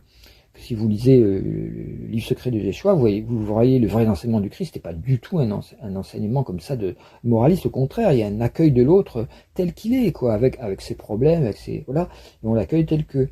Alors, évidemment, si dans cet endroit-là vous êtes dans le jugement, vous allez voir le mal partout, et il va falloir que vous appliquiez des remèdes souverains qui vont être la morale, la rigueur, le punir, voilà, mettre en prison les méchants, etc. Et plus vous augmentez ce truc-là, plus évidemment les méchants apparaissent de plus en plus. On ne sait plus quoi en faire, faut les renvoyer dans leur pays, sûrement, enfin je sais pas, c'est leur pays, bon alors, il faut les mettre en prison, voilà, c'est la solution, il y a des mauvais partout. Voilà, donc ça c'est le premier axe. L'autre axe c'est l'axe intérieur-extérieur. En bas c'est l'intérieur. Et c'est l'axe de la plainte, quoi, du dolorisme, du fatalisme ou du masochisme. C'est là où le personnage se voit malheureux parce qu'il voit que ben voilà, il a beaucoup souffert à cause de ses parents. Ça c'est bien vrai. Enfin, alors évidemment, la psychanalyse va gratter là-dedans. Il y a de quoi faire parce que tout le monde a évidemment souffert de son enfance ou quelque chose. C'est un point commun à tout le monde. Aucun parent, même aussi parfait soit-il, ne peut vous donner ce qui va vous satisfaire au niveau de l'âme, puisqu'il va vous donner que des choses extérieures.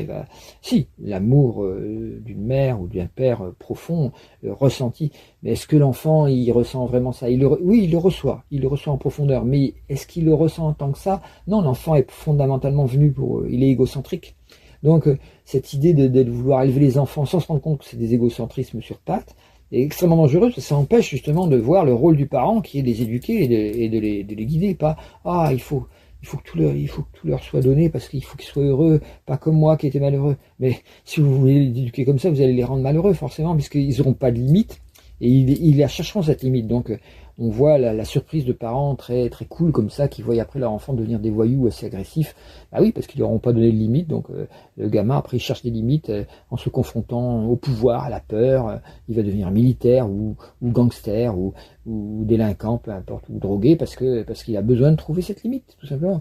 Donc vous voyez que cette histoire de la souffrance, quand je regarde mon passé, je trouve de la souffrance, c'est commun à tout le monde et c'est normal parce que aucun parent ne peut vous donner le goût de l'âme. Il va vous donner le goût de l'amour par l'amour qu'il est capable de transmettre. Et heureusement, ça va rester au fond de notre cœur comme un indice de la spiritualité. Mais il ne peut pas vous le donner totalement, ne serait-ce que parce qu'il faudrait qu'il l'ait trouvé en lui-même déjà. Donc le vrai but, c'est de trouver en soi-même ce goût de l'amour et de la joie. Et pour ça, il faut méditer. Et en méditant, qu'est-ce qui va remonter en premier? Et c'est pour ça qu'il y a peu de gens qui méditent, parce que si on savait les bénéfices que ça a, tout le monde méditerait. Mais on veut pas pourquoi on veut pas le savoir? Parce que la première chose qui se passe au bout d'un quart d'heure de méditation, c'est qu'on voit remonter cette souffrance, qui est propre à l'être humain. C'est pas, alors on dit, ah bah oui, moi, je veux pas méditer, parce que quand je médite, je déprime ou je sens monter des trucs, que ça me rappelle des trucs que j'ai vécu qui sont difficiles. Ben oui, mais ça sert à ça. Ça sert à nettoyer ces couches très profondes en nous-mêmes. Pierre Guillemet appelle ça les dossiers, et les dossiers non résolus qui sont accumulés en nous-mêmes, et voilà, et on va pas fatalement les reproduire sans arrêt, mais il faut aller les chercher. Alors en face, évidemment, quand on sort de son passé et qu'on va vers l'avenir, vers le futur, on va vers les autres, on va c'est l'endroit en astro, on dit que c'est la profession, la maison 10, tout ça. Alors, évidemment, la structure négative, ça va être à cet endroit-là de se prendre pour le cador, la frime, la domination arrogante, le côté sadique, le pouvoir, l'amour du pouvoir, on va dire, hein, qui est là, qui est propre à l'ego quand il apparaît à l'extérieur. Quand on dit quelqu'un, bah celui-là, il a un ego, il n'est pas piqué des vers. On parle évidemment de l'apparence de l'ego, c'est-à-dire celui qui se rend pas compte que son ego est envahissant, écrasant, oppressant pour les autres, quoi. Donc ça évidemment, le capitalisme se pose là. Alors, vous voyez que ces structures, qui sont des structures psychologiques, ont des répercussions dans la structure sociale, évidemment. L'activisme va être récupéré, par exemple, pour la profession. On va vous presser comme un citron en vous demandant de bosser. Alors, il y a un numéro de Blast là que je vais mettre aussi en dessous là, qui s'appelle le grand épuisement. Vous cherchez sur Blast, grand épuisement, les humains et la planète sont à bout. Je dis vous cherchez parce que si jamais celui qui me pose les YouTube n'a pas eu le temps de le faire, ben ça sera à vous de le chercher. Les humains et la planète sont à bout. C'est avec Nelly Ponce qui nous parle de tous les problèmes de burn-out, de fatigue. Alors malheureusement, le problème des ondes électromagnétiques n'est pas abordé franchement. C'est toujours l'angle mort dans la société occidentale, c'est qu'on est tellement content d'avoir des portables et s'en servir tout le temps, d'avoir ça posé de petits carrés, petits rectangles noirs avec vitré là, magnifique, qui a coûté très cher. Donc on est tellement content d'avoir ça dans sa poche et de s'en servir tout le temps que ça devient un doudou et que du coup on n'a pas du tout envie d'entendre les dangers que ça nous fait courir au niveau cancérigène, tout ça, et puis comment ça détruit notre cerveau. Donc malgré les preuves scientifiques des effets très négatifs que ça a sur tous les systèmes nerveux, pas simplement les EHS, et pas simplement les électro-hypersensibles, et bizarrement, ces preuves scientifiques sont toujours ignorées. On ne veut pas en entendre parler, on ne veut pas les écouter, parce qu'on croit avoir intérêt à les ignorer. Ça s'appelle le déni, et c'est extrêmement dangereux. Et là, je pense que le fait que les suicides dans les jeunes entre les moins de 30 ans aient été multipliés par 2 en très peu de temps, c'est qu'est-ce qui est apparu pour que tout d'un coup tout le monde se suicide 2 fois plus? C'est quand même énorme, 2 fois plus de suicides. Bah, ce qui est apparu, c'est ces fameux portables, ces fameux smartphones. Alors, on analyse leur effet uniquement sur le plan psychologique parce que on passe trop de temps devant. Non, on oublie qu'on passe trop de temps devant avec une Wi-Fi une onde qui part sans arrêt du portable vers l'antenne, qui peut être à 4-5 km sans arrêt pendant des heures. Et ça bousille complètement le système nerveux. Donc, si on parle pas de ça, évidemment, on risque de pas... Mais ceci dit, ça ne veut pas dire qu'il ne faut pas ignorer non plus les causes politiques, sociologiques et écologiques de ce grand épuisement collectif. Donc, je recommande tout de même l'écoute de ça, même si le problème des ondes électromagnétiques est à peine survolé, quoi. Alors évidemment, la baisse du QI des gamins va aussi avec ces usages des ondes. Si les gens de la Silicon Valley n'offrent un portable, un idiophone, j'appelle ça, à leur enfant que à partir de 15 ans, jamais avant 15 ans, c'est parce que eux ils savent les effets que ça a sur comment ça ratiboise le cerveau, ça l'abîme. Et c'est les pauvres gens ignorants qui, eux, vont offrir à leurs gamins, dès l'âge de 11 ans, ah oui, tiens mon chéri ou ma chérie, tu l'as réclamé. Et après, le gamin, il se bousille avec ça pendant les 4 ans suivants, parce que son cerveau n'est pas encore fit formé. Et donc, il perd 2, 3, 4, 5 points de QI, quand on sait que le QI est quand même très très important pour pas tomber dans la connerie, justement. Voilà. C'est pas obligatoire que le QI soit relié. Quand on regarde Macron, on voit qu'il a sûrement un bon QI, mais on voit qu'il est très con. Mais bon, voilà, c'est pas obligatoirement relié. Mais n'empêche que plus vous êtes bête, plus vous augmentez vos risques de devenir con en plus. Voilà. Donc voilà, le QI, c'est pas non plus, faut pas cracher dessus, même si c'est pas la panacée. Voilà, donc si on regarde maintenant les 4 éléments qui sont définis par ces 4 directions, ces 4 angles, vous avez les réactions défensives qui ont lieu dans la personne. Alors vous avez du côté du feu, vous avez l'agression. Si vous mêlez l'égocentrisme au besoin de domination, vous avez la compétition, vous avez l'agression ou la fuite en avant. C'est-à-dire on bosse, on se pose pas l'action. On achète ceci, on achète une bagnole, on achète une maison. On court, on amasse le fric, puis on le dépense pour racheter quelque chose qui va permettre d'investir dans quelque chose de mieux, parce que etc. Une espèce de la fuite en avant, le rat qui court de plus en plus vite dans le labyrinthe, qui se rend pas compte qu'il épuise toute son énergie souvent pour un patron qui se dit tant qu'il court comme ça, moi ça me rapporte. Et puis après, le jour où il a un peu de travers et il courra un petit peu moins, le DRH lui expliquera, écoutez, nous sommes au regret, monsieur machin, de nous séparer de vos services, parce que vous comprenez, restriction de budget, et puis un discours bien enveloppé, le type va se dire, mais comment, au bout de 20, moi qui leur ai tellement servi dans cette boîte, comment ça se fait qu'on me fait ça à moi? Bah oui, on fait ça, t'es pas le seul. C'est le coup commun qui est fait dans tout le capitalisme, et malheureusement, c'est un coup qui est pas du tout original et qui est sans arrêt fait, parce que le capitalisme n'est pas là pour vous rendre service, il est là pour rendre service aux multimilliardaires. Donc voilà pour le feu. Pour la terre en bas, du côté de l'activisme, c'est le côté plus inhibé du côté égocentrique, et comment ça se joue quand c'est inhibé. C'est l'introversion, c'est la culpabilité, la honte, le déni de soi-même, l'impression de ne pas être à la hauteur de ça. Là, c'est l'ego dans son côté souffrant. On est entre activisme et souffrance, dolorisme. On essaye par son activité de se donner le droit d'exister. On va essayer de rattraper la culpabilité qu'on a de pas être à la hauteur, de pas être la personne qu'il faudrait être, dans les yeux d'un parent introjecté qui va être le papa ou la maman, et on va essayer d'être digne de ce qu'il attend de nous, et on va jamais vivre sa vie. Du coup, on va être tout le temps en train de faire semblant d'être quelqu'un d'autre pour mériter le regard de l'autre. Comment dire, comme si on attendait les félicitations tout le temps d'un parent introjecté, d'un parent imaginaire, qui est partout, dans le boulot, dans la vie affective, même dans la vie sexuelle ou ça.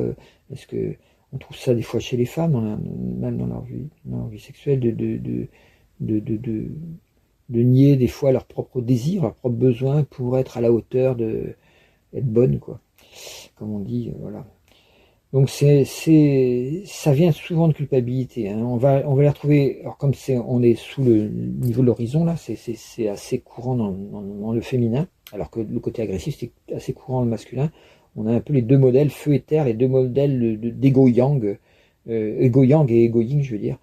Mais on est du côté de, voilà, de comment la personnalité s'exprime. On a le masculinisme d'un côté et puis le féminin blessé de l'autre, quoi, en gros.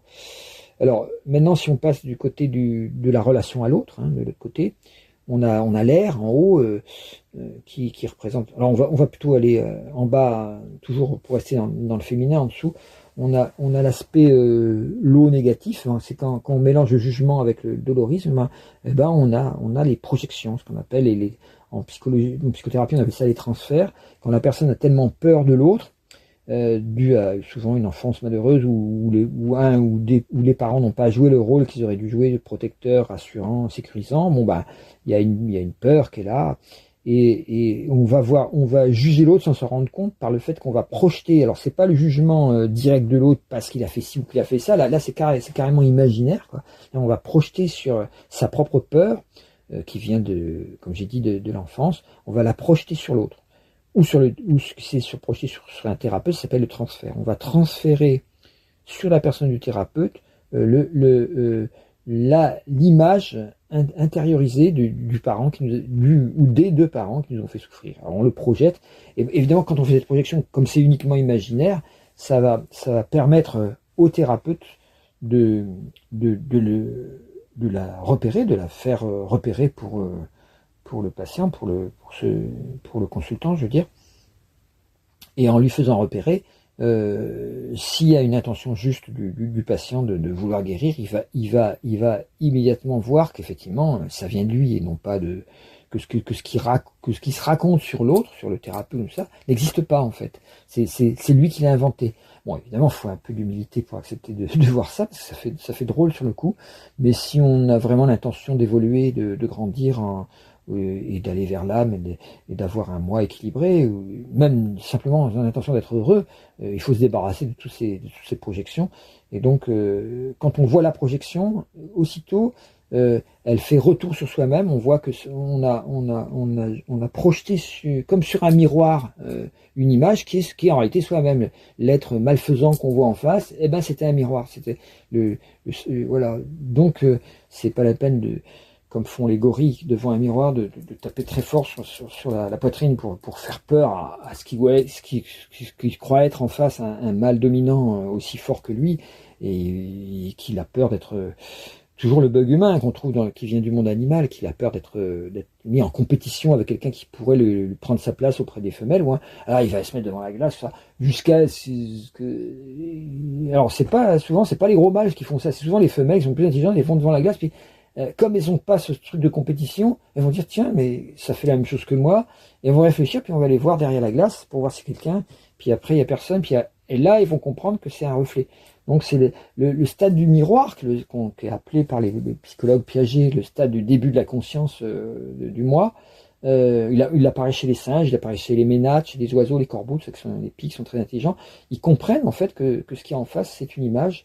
Et donc mais le compétiteur, le mâle alpha, quoi, lui ne le comprend pas. Il est tellement obsédé par sa peur qu'il va essayer de faire peur, d'agresser l'image qu'il a en face de lui en se rendant pas compte que c'est un miroir. Mais c'est ce que font certaines personnes quand il y a la projection, le transfert. Ils n'arrivent pas à voir. Ils vont balancer leur merde comme ça, se servir de thérapeute comme paillasson, et puis ils vont être capables après de reconnaître que c'est eux qui contenaient ces merdes. Et alors évidemment, il n'y a pas guérison dans ces cas-là, c'est impossible parce qu'il faut ce minimum d'humilité pour se remettre en question dans une thérapie pour qu'elle aboutisse à une vision enfin claire de qui je suis, qui n'est pas qui je croyais être en général. Donc voilà pour l'eau. Donc là, on voit qu'il y a tout un travail à faire. Et l'air qui reste dans la relation aux autres, l'air c'est la relation aux autres, mais tournée vers quand on mélange domination et jugement, c'est toutes les justifications critiques, c'est l'intellectualisation, c'est l'arrogance verbale, on veut dire, qui est voilà, la médiotisation, comme j'appelle ça, la méditation, c'est comment on a des opinions extrêmement intelligentes, on est tout content de parader avec ses pensées, ce qu'on croit savoir, et on va justifier tous les jugements, y compris, alors ça donne tous les ismes, hein, les opinions, quoi. On est très fier de sa propre opinion, alors sans voir que c'est une auto-hypnose, et donc qu'on a pris dans le grand magma de toutes les pensées possibles, on a sélectionné celles qui correspondaient à ses propres névroses, tout simplement. Donc du coup, et après, quand on va sur Internet avec ça, l'algorithme va nous aider à retrouver la même chose que ce qu'on pense dans le fatras d'Internet.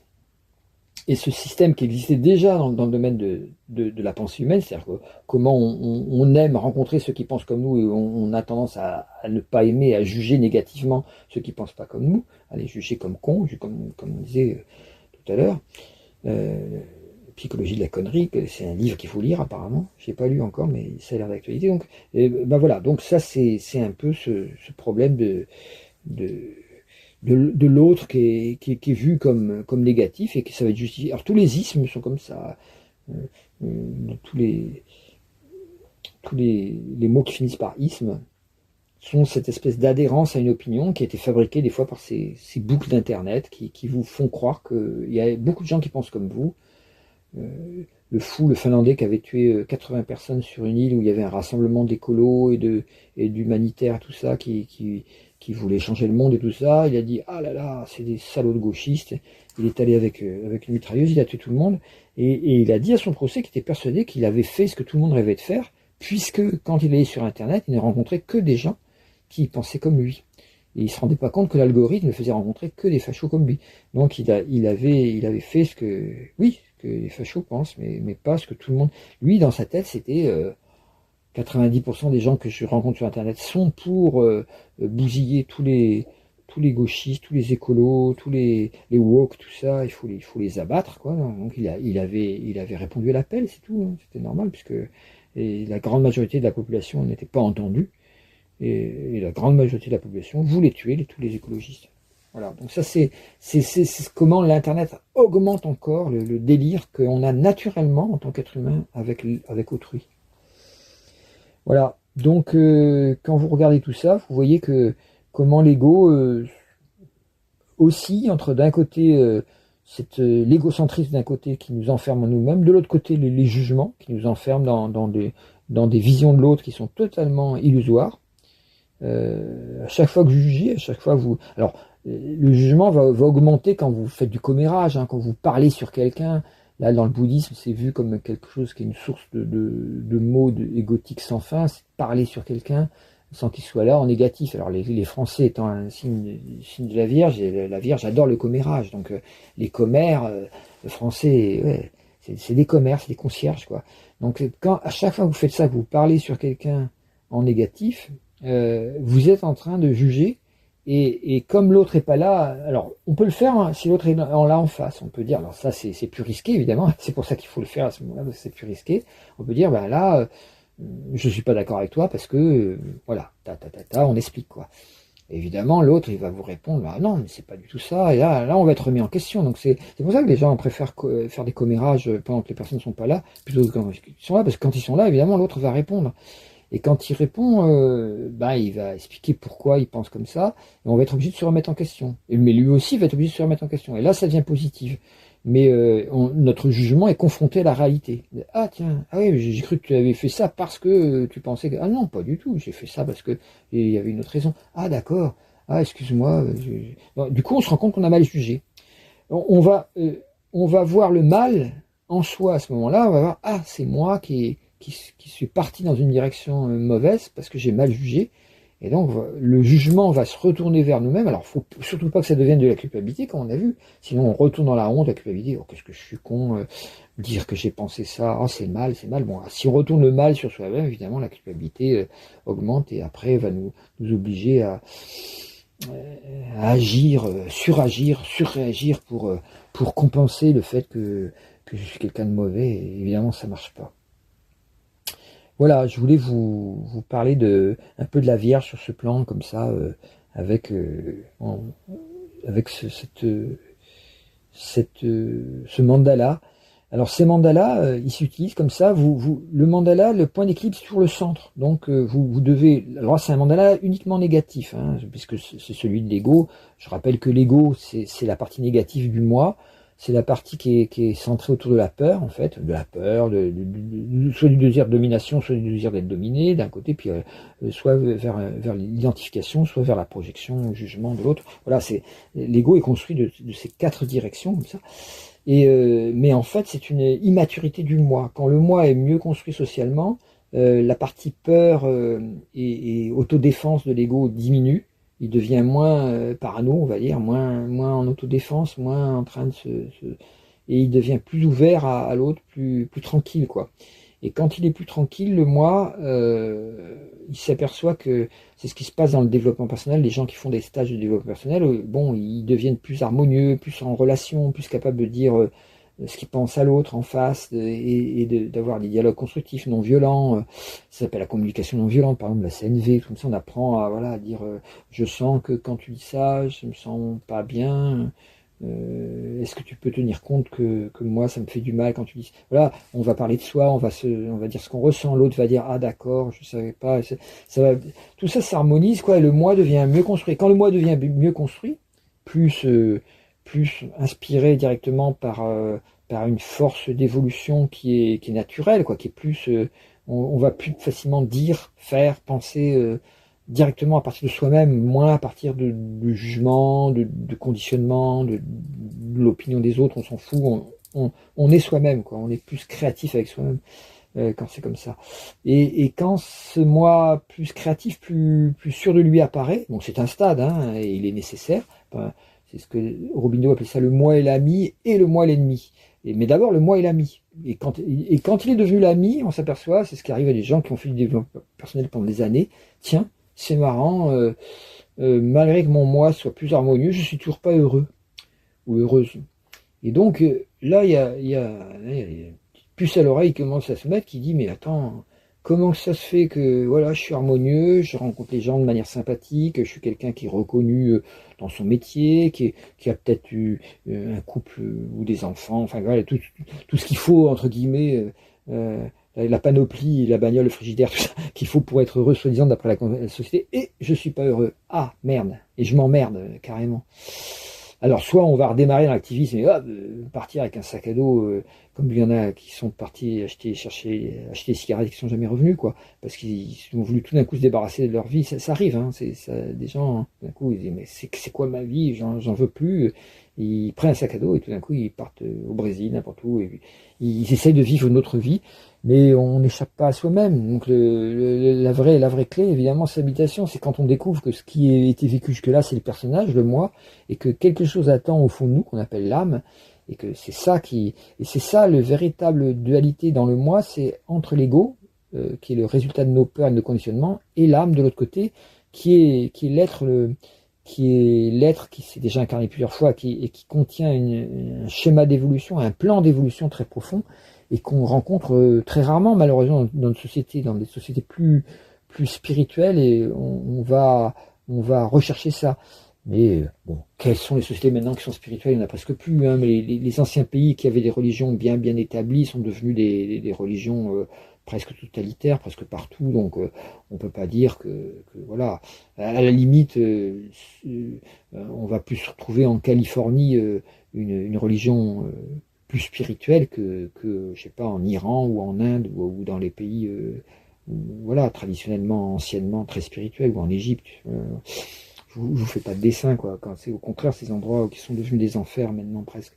Donc il y a à rechercher cette qualité spirituelle, est à rechercher quand les gens ont fait le travail psychothérapeutique, ou par l'astrologie aussi. L'astrologie, c'est une thérapie très très forte. Et là, tout d'un coup, on se rend compte, ah, il me manque l'âme. Il me manque l'âme. Et c'est en cherchant l'âme qu'on va établir petit à petit le chemin vers le soi. Le soi était encore un stade au-dessus, qui est le soi absolu, qui est un stade encore au-delà de l'âme, et qui est la fameuse réalisation absolue du soi qu'on trouve chez les grands êtres comme Ama, le Dalai Lama, Muji, enfin des gens comme ça, ou alors, bon, dans l'histoire ancienne, Jésus, Bouddha, tout ça, ou tous les grands maîtres tibétains, ou les grands maîtres indiens, Ramana Maharshi, c'est des gens qui ont atteint un stade dans lequel il y a effacement total de toute trace, même de l'âme. Il n'y a plus ego, c'est sûr, il y a plus de moi, mais il y a même plus l'âme. L'âme, c'est identifié au cosmos, à l'âme du monde. Et dans ce sens-là, il y a une apparence d'un corps qui est là, qui va être celui d'Ama, par exemple, qui est toute souriante, qui est marrante, voilà, qui est pleine de vie en face de vous, mais en fait, il y a personne en tant que personne dans ce corps. Il y a le divin complètement en expansion totale. Sa conscience n'est pas dans ce corps, elle est largement au-delà, et elle peut donc nous transmettre cet amour absolu comme une espèce de maladie. En nous transmettant ça, elle nous fait voir que nous aussi on contient ça en potentiel, en graines, sauf qu'elle s'est totalement épanouie. Je prends l'exemple d'Ama, mais je pourrais prendre l'exemple de n'importe quel être totalement réalisé. Voilà, donc ce que j'avais à dire un petit peu sur ce mois-ci aussi, pour terminer, j'ai oublié de le dire, c'est simplement que ce mois-ci, le thème de la pleine lune était assez puissant à Moscou. Il y a Uranus-Sedna qui est sur l'ascendant Gémeaux, donc est-ce qu'il va y avoir une attitude surprise de Poutine? Alors il essaye à tout prix de grignoter tout le territoire ukrainien. Donc évidemment, c'est pas marrant ce genre d'attitude. Pluton est au milieu du ciel. Là. Il se peut qu'il y ait une attitude très, très conquérante là, à niveau de Poutine, parce que c'est le thème de la Russie. Ce que je me pose toujours question, c'est qu'est-ce qui peut arriver aussi d'un point de vue. Je rappelle que la conjonction Uranus-Sedna peut nous mettre en tête la présence des extraterrestres. J'étais en train de lire le dernier numéro été 2025 d'Inexploré là. Où il y a un type qui a bossé dans CIA, tout ça, dans le gouvernement américain, et qui a révélé, il a secoué un peu tout le Congrès américain et le Pentagone en révélant en fait des histoires sur les ovnis et la présence d'extraterrestres. C'est quelque chose qui va commencer à se voir là avec Uranus conjoint Sedna, je pense. Et là, alors est-ce que ça va venir on sait que les interventions qu'il y a eu dévoilées par des militaires, hein, par des généraux, souvent non pas des allumés, hein, et ça a souvent eu lieu, ces interventions, quelquefois pour arrêter des catastrophes nucléaires, comme le lancement de missiles nucléaires au moment de l'affaire de la baie des Cochons, là, où les Russes ont... Chez les Américains, je sais plus, enfin, qui ont voulu tirer avec l'arme atomique pour attaquer, puisqu'ils étaient attaqués. Et alors évidemment, c'était pas l'ordre qui avait été donné, mais il y a eu une erreur de transmission, et le type a vu que sa radio était coupée. Et donc il s'est dit, bon, ça fait sûrement à l'extérieur, la flotte amirale a été bombardée, et je suis le seul qui contient encore des torpilles qu'il faut, bah je les tire, quoi, je tire, puisqu'ils ont détruit, puisque j'arrive plus à communiquer avec mon chef, bah c'est qu'ils ont été détruits, donc c'est à moi de les défendre, et donc j'envoie la sauce, donc il a envoyé la bombe nucléaire, quoi. Et bizarrement, elle est pas partie, quoi, c'est resté coincée, alors que bon, c'est des trucs qui ont été essayés, ils font des essais sans arrêt, hein. Tous ces gens-là, les militaires, ils n'arrêtent pas de faire des essais pour que ça fonctionne bien, pour bien montrer qu'ils sont... Et là, elle est jamais partie, elle est restée coincée dans l'habitacle. Ils ont eu peur que ça explose d'ailleurs, parce que comme il y avait un système d'amorçage qui aurait pu se déclencher par le choc du lancement, mais voilà, donc ça n'a pas explosé. Et on sait qu'au moment même au-dessus il a été repéré des objets volants ce qu'on appelle soucoupe volante, comme ça, juste au-dessus de là où était justement ce sous-marin, qui sont repartis juste après c'est le second blocage. C'est plusieurs fois arrivé, cette espèce de présence de... Alors est-ce que les frères de l'espace nous surveillent et nous évitent de faire des conneries? C'est sûr que ça serait pas du gâteau, quoi. C'est pas de refus, parce que on est tellement con en tant qu'humanité dans ce stade actuel d'évolution, que tant qu'on n'a pas une grande proportion de méditants, de gens qui méditent pour nettoyer la psyché humaine et toutes les mémoires humaines depuis des siècles et des siècles, que toutes ces mémoires sont en nous, hein, dans le cerveau de chacun. Si on ne les nettoie pas, évidemment, on peut que reproduire sans arrêt la même connerie de compétition, de guerre, d'avidité financière, etc., de colonisation, etc. Enfin, tout ce qui fait l'animation extraordinaire qu'on met sur la planète, et qui fait qu'on risque de la détruire alors qu'on ne sait même pas encore à quoi elle sert. Enfin, quel est le but de l'humanité sur Terre, je veux dire. On n'a pas compris quel est ce but. On croit que c'est juste voilà, s'enrichir, survivre, faire des enfants pour qu'ils deviennent riches à leur tour. C'est pas du tout ça, mais bon. Là le thème de la Russie va nous parler de ça. Il me semble qu'il y a quelque chose qui peut se passer, ou peut-être il va lancer un truc nucléaire et puis qui va pas exploser. Enfin, ça me pose question. L'astrologue peut pas, c'est pas un voyant, il peut pas prédire l'avenir, mais on prévoit qu'il y a quelque chose qui va venir de la Russie qui est assez surprenant, assez fort, et qui peut être à la fois destructeur et en même temps peut-être déclencher quelque chose de positif en fait du côté de. Des fois, quand quelqu'un fait une connerie, ça peut déclencher quelque chose de positif. En tout cas, voilà, la pleine lune est dans l'axe 5-11 pour la Russie. On va entendre parler à nouveau de la Russie de manière surprenante. Donc, à vous de surveiller ça. J'ai aucune idée de ce que ça peut donner.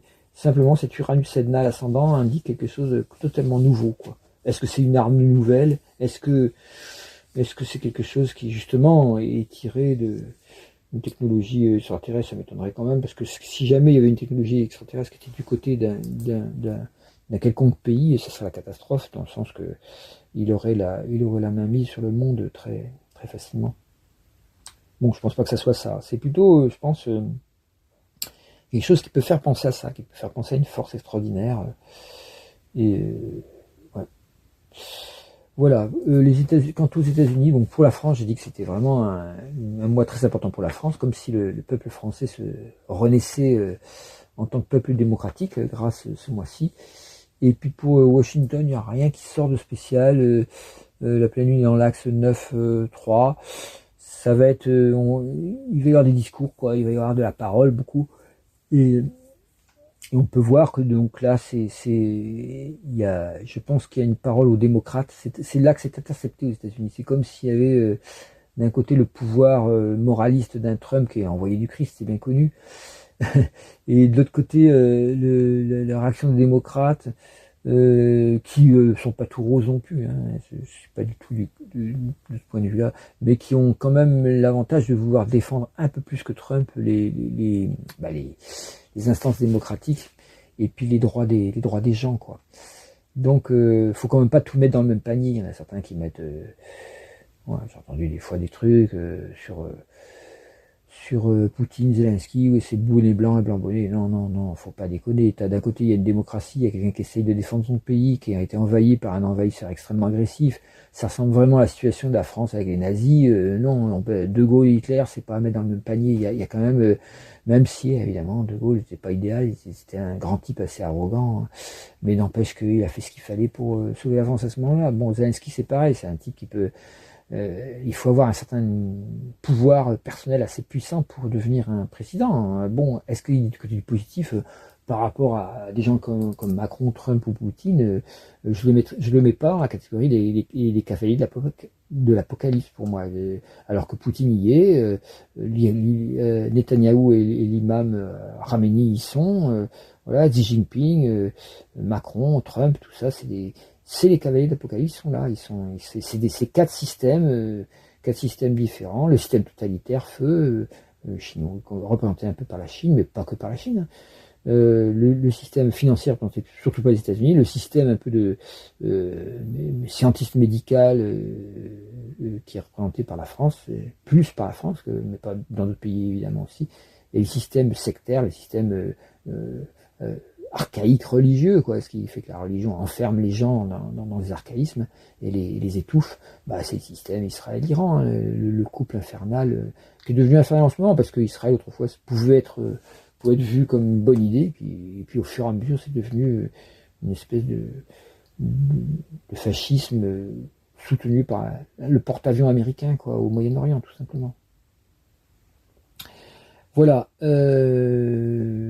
Voilà, j'arrête là, j'en ai fini. Rendez-vous donc pour la prochaine nouvelle lune au 21 septembre, qui sera encore en Vierge. C'est pour ça que je recommande vraiment de bien comprendre que tout ce que j'ai décrit sur la Vierge, et la Vierge qui est le signe par excellence de l'ego mental, puisque je rappelle les 4 signes, il y a 4 signes qui marquent l'ego euh, dans le processus comment dire, des saisons.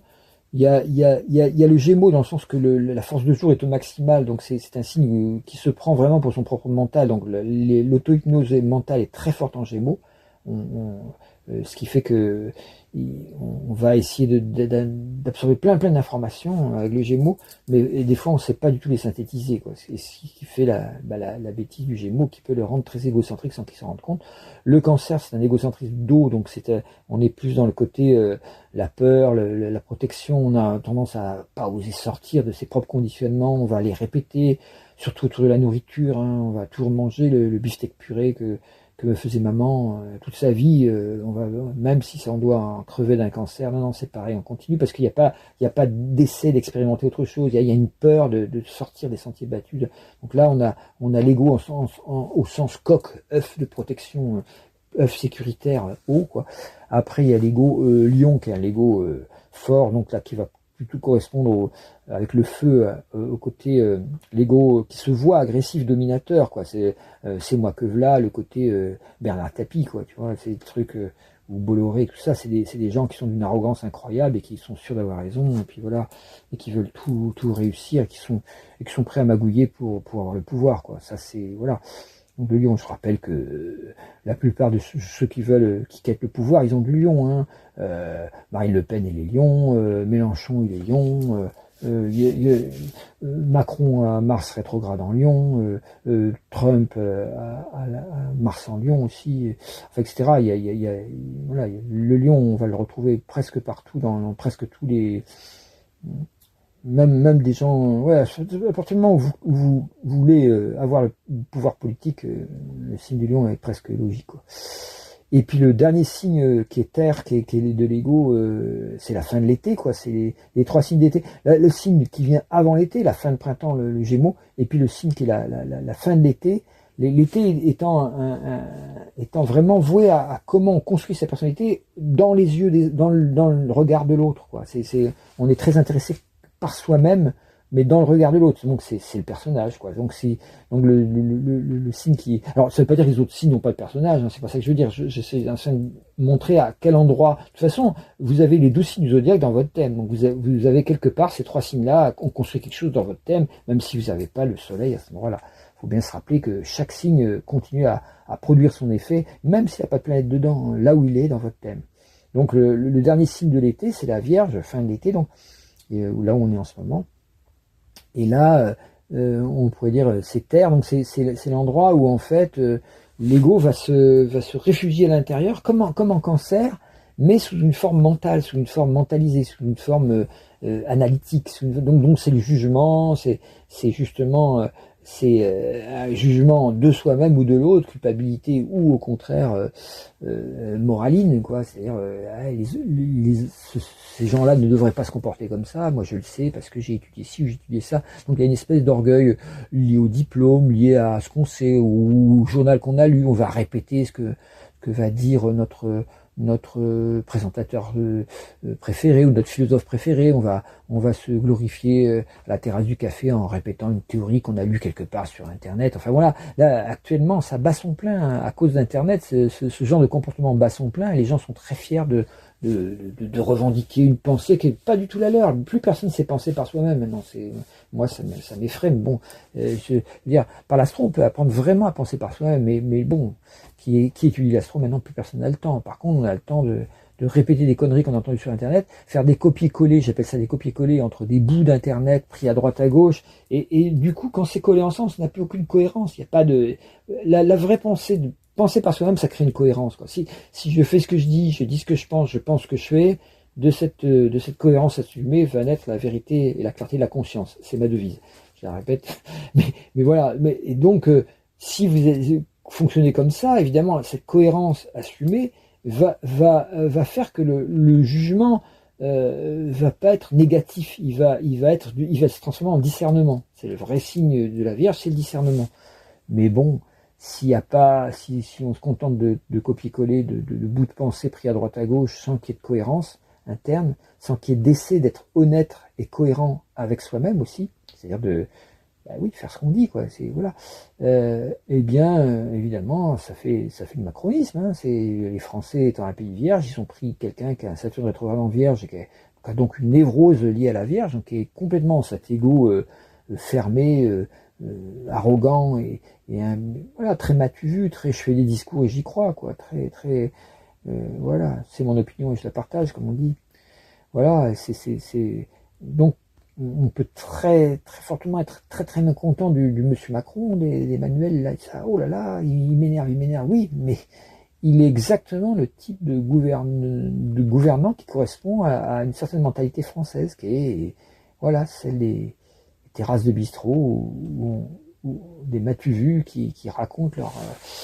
puis cette espèce de fierté intellectuelle, quoi, ceux qui s'imaginent qu'ils ont la science infuse, qui s'imaginent scientifiques ou qui sont en fait seulement scientistes et qui s'imaginent avoir une rationalité impeccable et qui en fait sont complètement pris dans un matérialisme grossier et qui fait que ils croient ce que leur ventre ou leur cerveau conditionné croit, quoi, c'est tout. Il n'y a pas de création d'une pensée originale, il n'y a pas de sortie du conformisme. Ce que j'appelle la normose, quoi, c'est-à-dire une espèce de maladie, puis comme la psychose ou la névrose, c'est la normose, c'est une maladie de la normalité. Et on est très fiers de critiquer ceux qui sont pas comme les autres, quoi. Alors, il y a encore pas longtemps, c'était les écolos, quoi. Moi, j'étais écolo depuis l'âge de 18 ans, donc ça fait un bail maintenant. Et donc, ça fait plus de 40 ans. Et donc, j'étais l'un des premiers à militer à Greenpeace et tout ça, et à Amnesty International pour défendre les droits de l'homme d'un côté, mais les droits de la terre, surtout à Greenpeace de l'autre.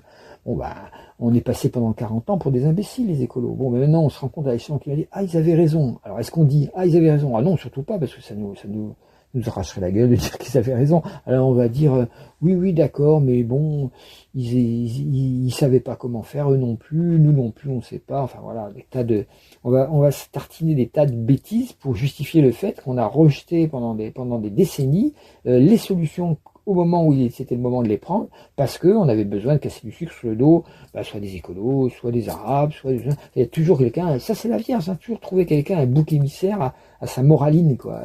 Voilà, le mal, il vient d'eux, et donc, une fois qu'on en est persuadé, on devient ce qu'on appelle, un con, quoi. C'est pour paraphraser Michel Audiard en le disant un peu différemment, les cons, ils ne doutent jamais de rien, c'est à ça qu'on les reconnaît. Michel Audiard disait, les cons, ils osent tous, c'est à ça qu'on les reconnaît. Mais je suis plus d'accord avec le fait de dire qu'ils ne doutent jamais de rien, ils ne doutent jamais d'eux-mêmes, jamais. Et c'est à ça qu'on les reconnaît. Voilà. Et donc, rappelez-vous que la spiritualité, c'est l'axe poisson vierge. Il faut effectivement avoir des connaissances en vierge, mais aussi trouver la foi par la sensibilité en poisson, par l'écoute, par le ressenti. Et donc, il y a cette foi en poisson, elle doit être équilibrée par le doute en vierge. C'est-à-dire que c'est l'oiseau, la spiritualité a deux ailes, c'est ce que je dis toujours. Il y en a une, c'est la foi, et l'autre, c'est le doute. Et contrairement à ce qu'on dit, il faut les deux.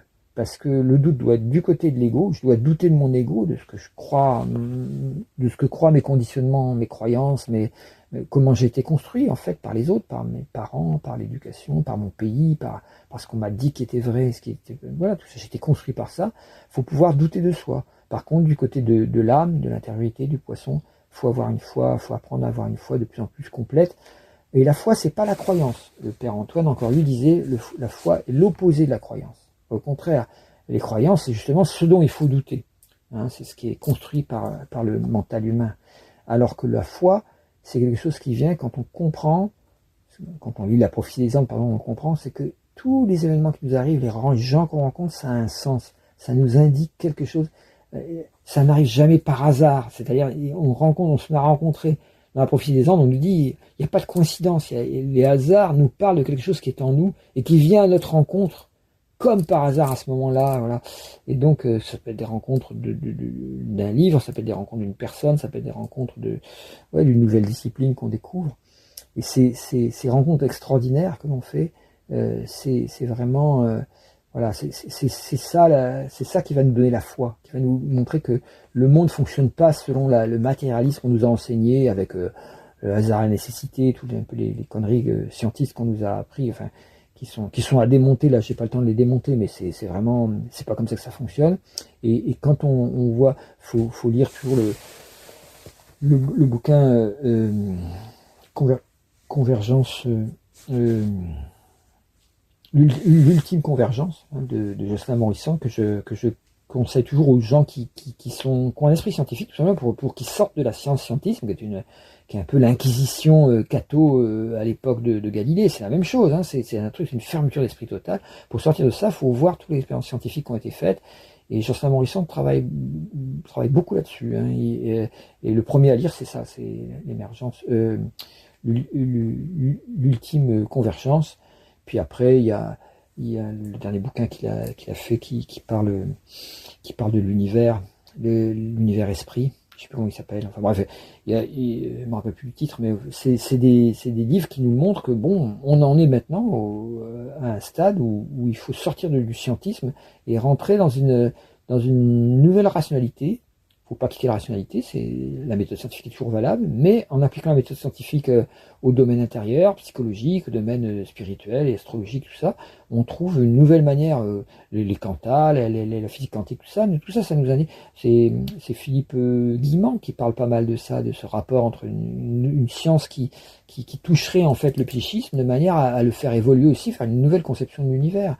Les multivers, tout ça, bon, on en pense ce qu'on veut, c'est des théories scientifiques qui vont très très loin dans l'abstrait, mais du point de vue de la souplesse de notre esprit, ça nous fait sortir du scientisme un peu de bas étage, matérialiste, pour nous retrouver dans une science réelle qui est celle que on est rendu à un stade de l'humanité où on peut marier la science avec la conscience, marier la méthodologie scientifique avec ce que nous enseigne ce qui nous enseigne la foi, c'est-à-dire les grands yogis, les grands maîtres spirituels, les lamas, les chamans, tout ça.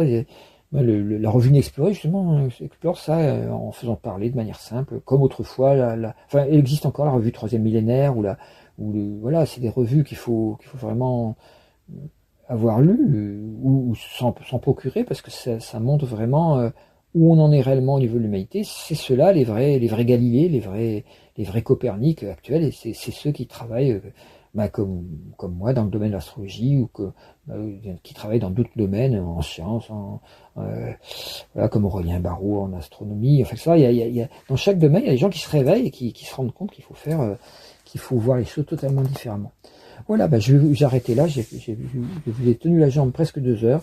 J'en suis désolé pour ceux qui voulaient que ce soit court, mais disons que vous voyez que c'est un signe, comme c'est le signe de la France, c'est vraiment un signe qu'on a vraiment besoin de comprendre, et la France est rendue à un stade vraiment profond de sa propre histoire. On va soit s'écrouler totalement en tant que pays, soit renaître, non pas à agiter des drapeaux blancs rouges, puisque ça c'est la fausse France, c'est celle du nationalisme. La vraie France, c'est celle quand elle est née, la nouvelle France, qui est née en 89, c'est-à-dire c'est liberté, égalité, fraternité, avec cette opposition entre liberté et égalité, c'est-à-dire entre droite et gauche, qui ne peut se résoudre que dans la fraternité, c'est-à-dire que dans l'ouverture du cœur, qui est Dieu, la méditation. Et il faut rajouter sobriété maintenant à cause de l'écologie. Et vous avez à ce moment-là les 4 éléments. Liberté, feu, égalité, air, fraternité, l'eau, et sobriété, la terre. Et vous avez une nouvelle quadruplicité qui peut vraiment créer la constitution d'un nouveau pays qui sera pas la France telle qu'on l'a connue, mais qui peut devenir une nouvelle France. Mais bon, pour l'instant, ceux qui se réclament de la France sont malheureusement les nationalistes, c'est-à-dire une vieille religion totalement dépassée qui peut encore faire beaucoup de dégâts malheureusement. Et bien sur ce, à la prochaine nouvelle lune, et puis bonne méditation, méditez le plus souvent possible pendant cette pleine lune, et vous verrez l'oiseau de la spiritualité construire son aile de la foi pour résister au doute qui ne doit pas être trop critique, trop négatif, sinon on se met à douter trop de soi-même, et là ça devient angoissant. La Vierge, c'est le signe qui consomme le plus de neuroleptiques, tranquillisants, somnifères, tout ça, c'est un signe de l'angoisse, voilà. Donc écoutez le blast, le grand épuisement, ça vous aidera à comprendre ce qui est en train de se passer, aussi bien au niveau de l'être humain, les cerveaux, qu'au niveau de la Terre. C'est exactement ce que dit l'astro. Ce que j'interprète au niveau de l'individu, c'est la même chose qu'on peut interpréter au niveau collectif. C'est relié, c'est pas séparé comme vous pouvez le croire. Il y a des gens qui me disent mais pourquoi tu parles du collectif? Non, non, c'est la même chose qui se passe à l'intérieur de vous, c'est la même chose qui se passe à l'extérieur. Quand on comprend ça, on voit toute l'utilité de l'astrologie. Bonne continuation à vous et bonne méditation et à la prochaine fois. Et vous mettez des petits pouces et faites circuler à des gens qui sont astrologues pour les amener à réfléchir à une nouvelle astrologie plus adaptée au 3e millénaire que l'astrologie à papa qui a trop souvent cours en France encore. Au revoir et merci de votre écoute.